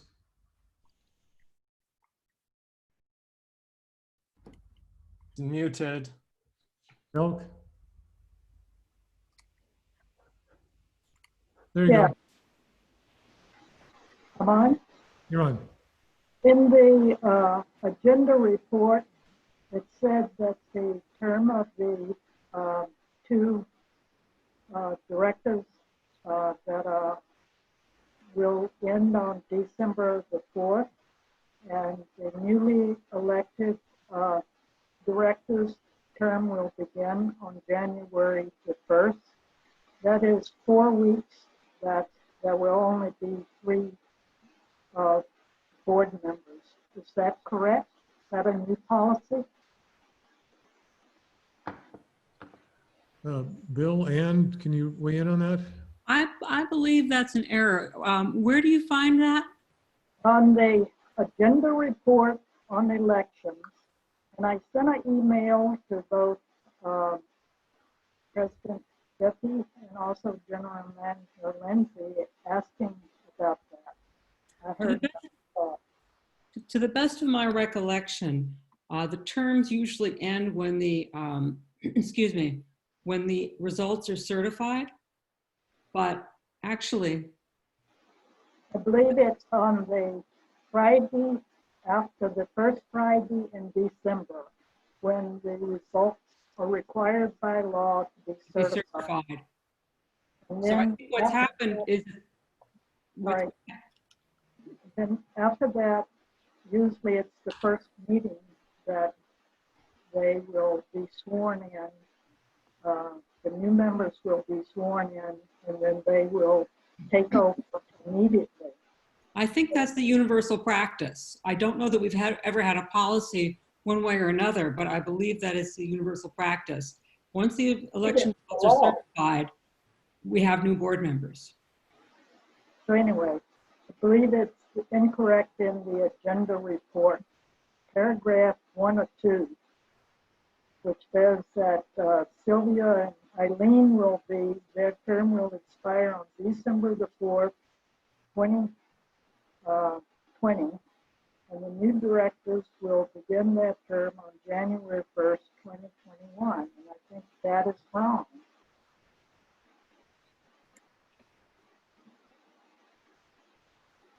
Well, I think that it's rather than it's stating the director shall be elected for a 4-year term commencing on January 1, 2021, it would be commencing following the expiration of the terms of the Or of the following the certification. yeah, that's much better. But that's just the agenda report. It doesn't Right. affect the resolution, I take it. I think that the agenda report reflects the actual date that the 2 board members named took office. So I assume that that was the date when they had the certification of the results. The certification is sometime in December. Yes, that's right.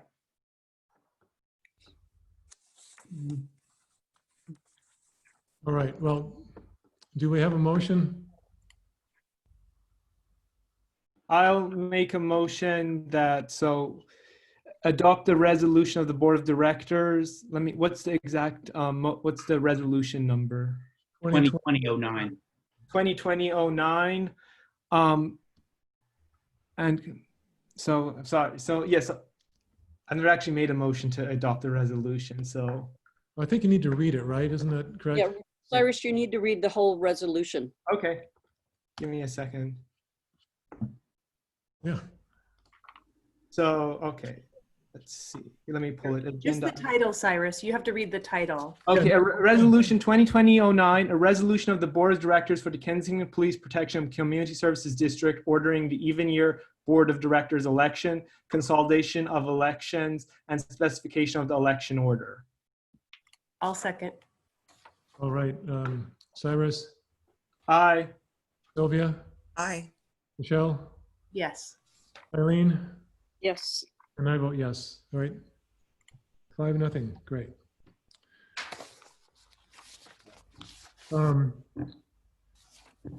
There's a comment from staff. Comment from staff? Yeah. Linnell is in the audience. Ann and Sylvia have their hands up. Well, I don't need to I have think any. that's just a remnant. No, my hand should not be up. So you can lower it. Okay, everyone lowered their hands. So I guess that's moved on. And now to the, I think the last items are the budget and the AV system. Well, and there's also the lease agreement. Yeah, So, all right. I mean, do we have even time to really go over this budget? Is that something that, unless we want to be here till midnight, is that? We could do the lease and the AV system and then start the budget discussion next meeting.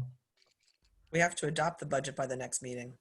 It would be my suggestion that we, there's some mistakes that need to be corrected or errors in the budget. And I think that I would like to work on that anyway. I was going to suggest that we take some comments in case, you know, Cyrus and Sylvia and Eileen weren't able to talk at the finance meeting. So if you have comments but otherwise I would like to move that into a kind of more work that needs to come back for the board. Well, it needs to go through 2 readings. Well, You don't have to have 2 readings of the budget. It just has to go to the finance committee and then come and be voted on before the end of June. so I would say Cyrus, Sylvia, Eileen, unless there's something urgent now, you could always let Bill know your concerns.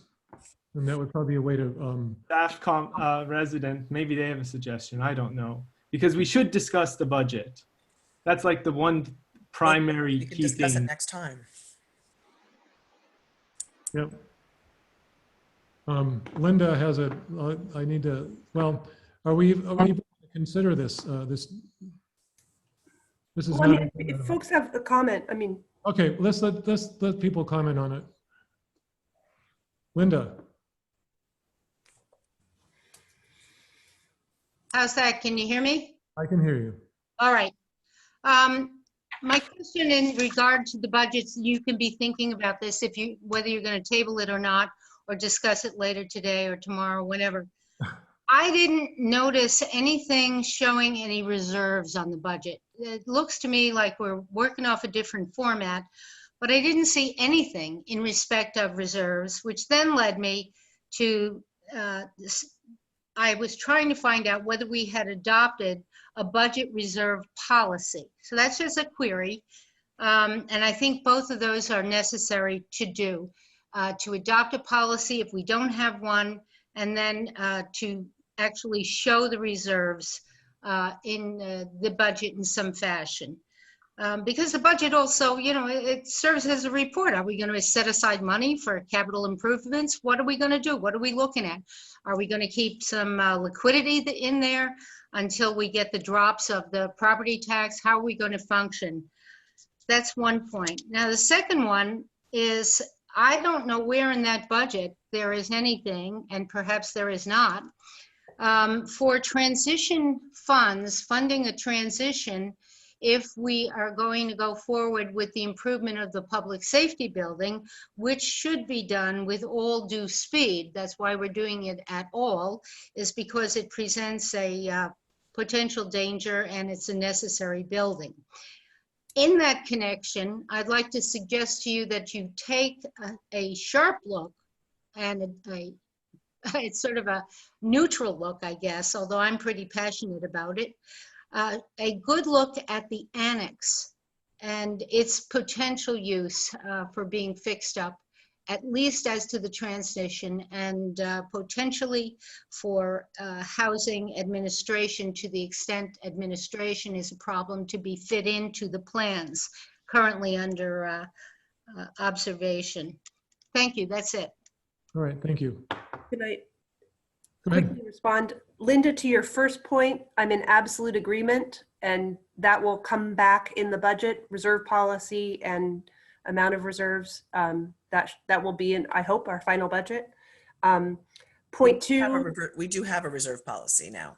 We do, yeah. But it should be, it's always part of the budget, should be in the budget document so that folks know our financial policies and can reference them. And point two, yes, that was brought up at the Finance Committee meeting. We want to have transitional funds, transition funds, not transitional, sorry, transition funds. And we are looking at the annex. We have a pest report that was completed a couple of months ago that will be presented soon, along with other things as part of a comprehensive, when we give some comprehensive information to the board. All right, thank you. Catherine, I'm going to just, go ahead, Catherine, did you have something to say? So we're not going to go through with the budget this evening? Is that the decision? Okay. So the things that I would like you guys to look at in this budget, and the reasons that I put them there, that I don't know the answer to, and I feel like the board needs to examine this and deliberate on it. Obviously the budget for a temporary location, the police car replacement, and a police car replacement policy, if that is going to be. The comprehensive salary schedule at the very end needs to be examined. I really need one of those. Calpers has asked me for it, and a few other public, I've gotten requests for them, and I have to be able to respond to requests, and so that comprehensive salary schedule needs to be posted on our website, and we don't have one of those right now. So if you guys could take a look at that. And then also the number of police. So I've done a spreadsheet and that has a budget for 8, 9, 9.5, or 10 police. So once you guys can, deliberate on those things and come back to me, then I can change things in this current budget. But I just wanted to bring those to your attention. So when we do come back and look at this budget, I can't really do much if I don't know what to do with those different items. Well, I'm assuming that the next meeting will just be budget. That'll be it. So it won't be a final budget though, because if I don't know what numbers to put in for these, I won't be able to do a final budget. It'll be another draft. I mean, aren't we assuming a full complement of police officers? That's what I assumed, 9.5, and we, Bill and Chief Schold and I spoke about that it's accounting for frictional vacancies, or for, basically a 10 person police force, but you're never going to probably get there because people leave and people come. And so getting to 10 might not ever actually occur. So we budgeted for 9.5 in this current budget. Bill? Yeah, this is really a question, since I'm not familiar with your policies, but do you have a policy that the final budget must be adopted prior to June 30th? I believe so, right? Michelle, Yes. Just So there's a policy in writing that's been adopted? Well, we always had, we were under the impression we had to adopt a policy for a special district before the end of the fiscal year at a regular meeting. Yeah, and I'm not familiar with special district law, so that's Yeah. part of the reason I'm asking is Yeah.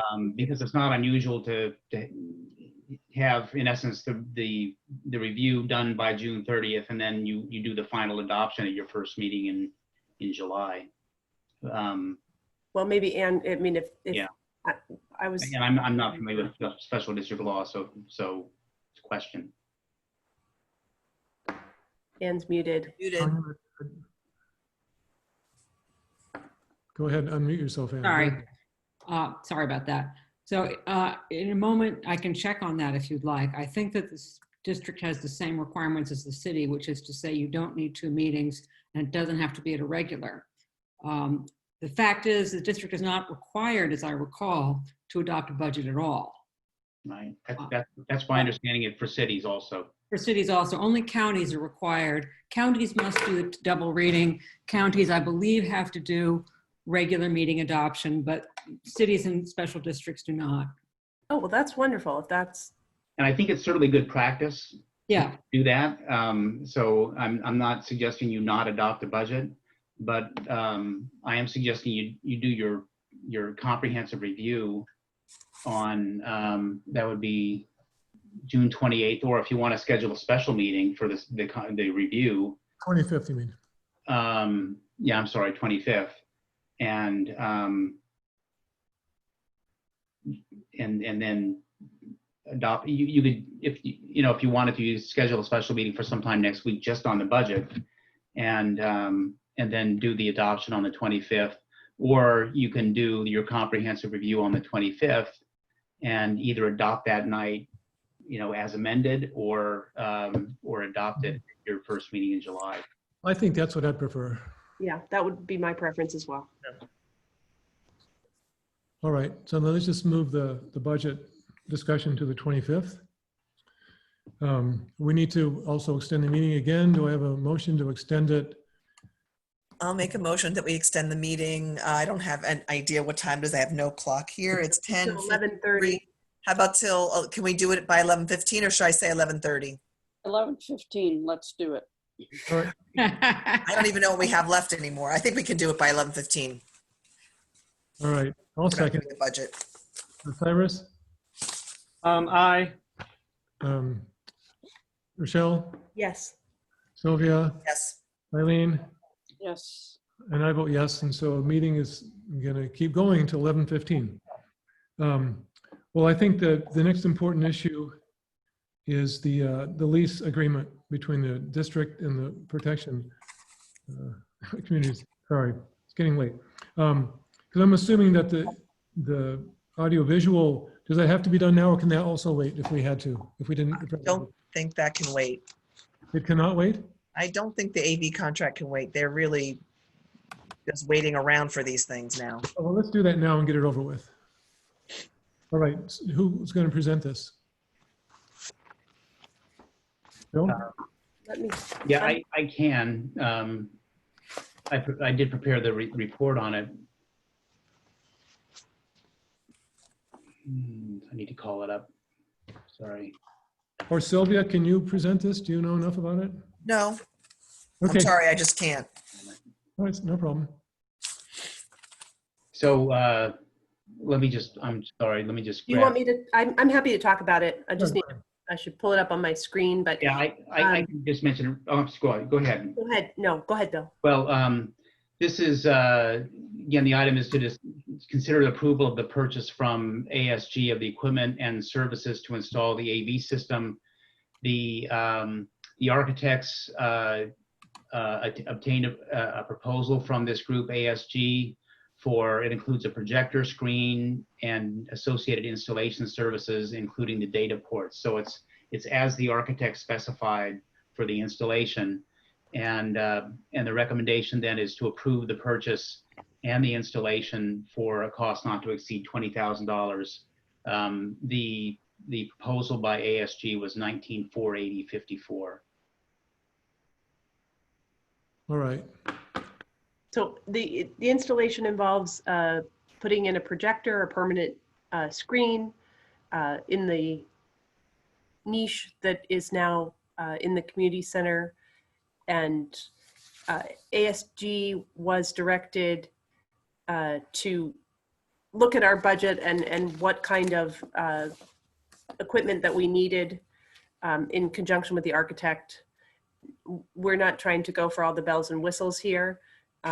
It will just be something that is permanent though it does not involve, we'll need to probably have a cage built for the projector if it's exposed.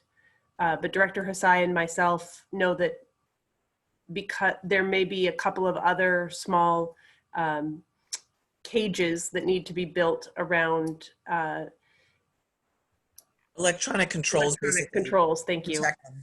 Yeah, in the facility that we don't want adjusted by users too often. So and this falls within our contingency. We still have extra contingency funds.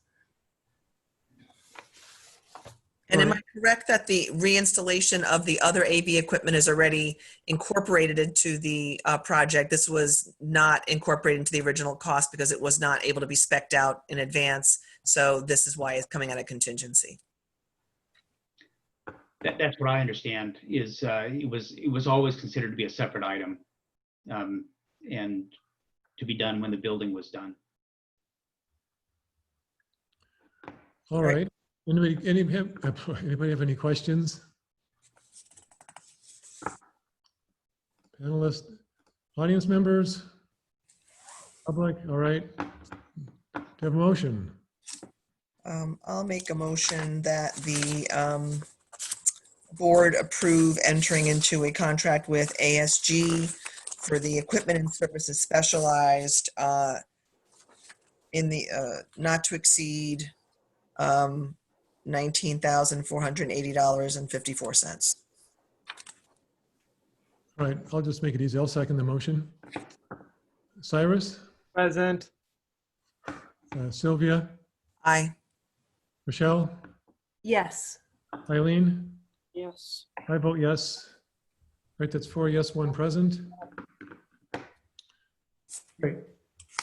Last item is the discuss and consider approval of a First Amendment to the lease agreement between Kensington Fire Protection District and Kensington Police Protection and Community Services District for occupancy of Kensington Public Safety Building.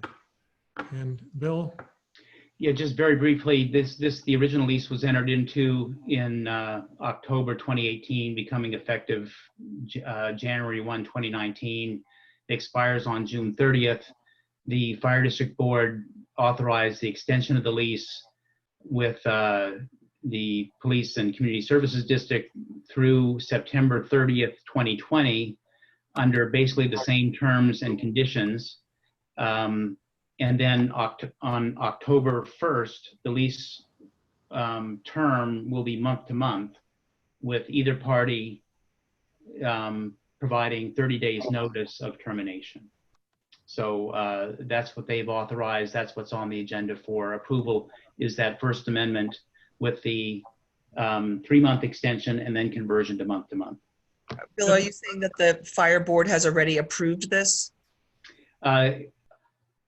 I don't know if they've actually acted on it, but this is the lease that came from their staff and legal counsel for your consideration. Yes, I believe they have approved this. Okay. Yeah, this came out of a vote in one of their public meetings to direct their general manager to send over this lease with these terms. And I'm assuming the price remains the same. Yeah, the price is unchanged. Mm-hmm. Bill, did you discuss this with the interim general manager at all in advance of the fire board approving this? I don't think he could. I discussed it actually with the previous interim general manager. So it goes back a couple of months. We've been waiting a little while for this form to come over to us. Well, I really dislike the month to month. I think, but you know, I'm not going to let the perfect be the enemy of the good. We need to be in the building. I think that, you know, but I hope that they would give us 90 days at least as the previous. I think 30 days is very short, and I would prefer 60 to 90 days. 90 days would be great notice. And I think that that's just a little bit you know, it's really short. That's what happens when you keep playing with them. Excuse me, I'm not asking for your opinion. I just want to express my opinion. And I guess the question is, are we able to amend this document? What I would do is if you want to just continue the approval until June 25th, then I can talk to the current interim general manager and find out if they would be willing to consider a 90-day notification. That's what I would prefer. Residents? Well, I'm going to first get clear. Would we need a board action, or can we just direct staff to? Well, the only trick here is the fact is our lease expires on June 30th. And they will not have time to meet as a board for that date. Yeah. So, yeah, there's really nothing that would stop you from doing a second amendment. You know, if you adopted this and then also concurrently directed me to negotiate for a second amendment that has a 90-day provision, or perhaps, you know, a longer fixed term, I guess, given where we are in the design process. great, that would work. I'm happy with that. Yeah. Well, and the reality is, it's not just our police department, it's everybody's police department. So I just can't believe that the people on the fire board that also depend on the police department and the fire department, it depends on the police department, would give us a 30-day notice to be out on the street. So, Well, that's what it says. So if they don't want to do that, then that would have been better reflected in the agreement. I agree, but it's not. I'll make a motion that we Well, we have a couple of comment. members. Let me just see what they have to say. And they're from the fire board. Go figure. Larry, can you talk? Muted. Yes. He's not muted. I just wanted, this is Larry Nagel. I'm one of the directors of the Kensington Fire Protection District. And I can let you know that indeed last night we approved this lease extension and are not planning on considering it again. We've approved it. So there was, I think, some question as to whether it had been approved. I'd also like to note that I believe your interim general manager made mention that he had spoken with our previous interim general manager. We didn't have a previous interim general manager.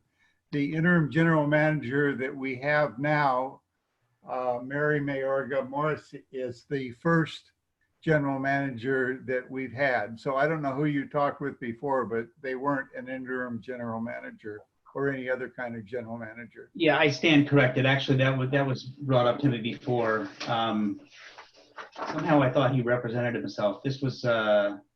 Lazoff. Yes. Okay. He was the supervisor of the squad of temporaries that came in while we were looking for an interim general manager. Okay, thanks for that clarification. Yeah, he was the one that I spoke with about the lease extension.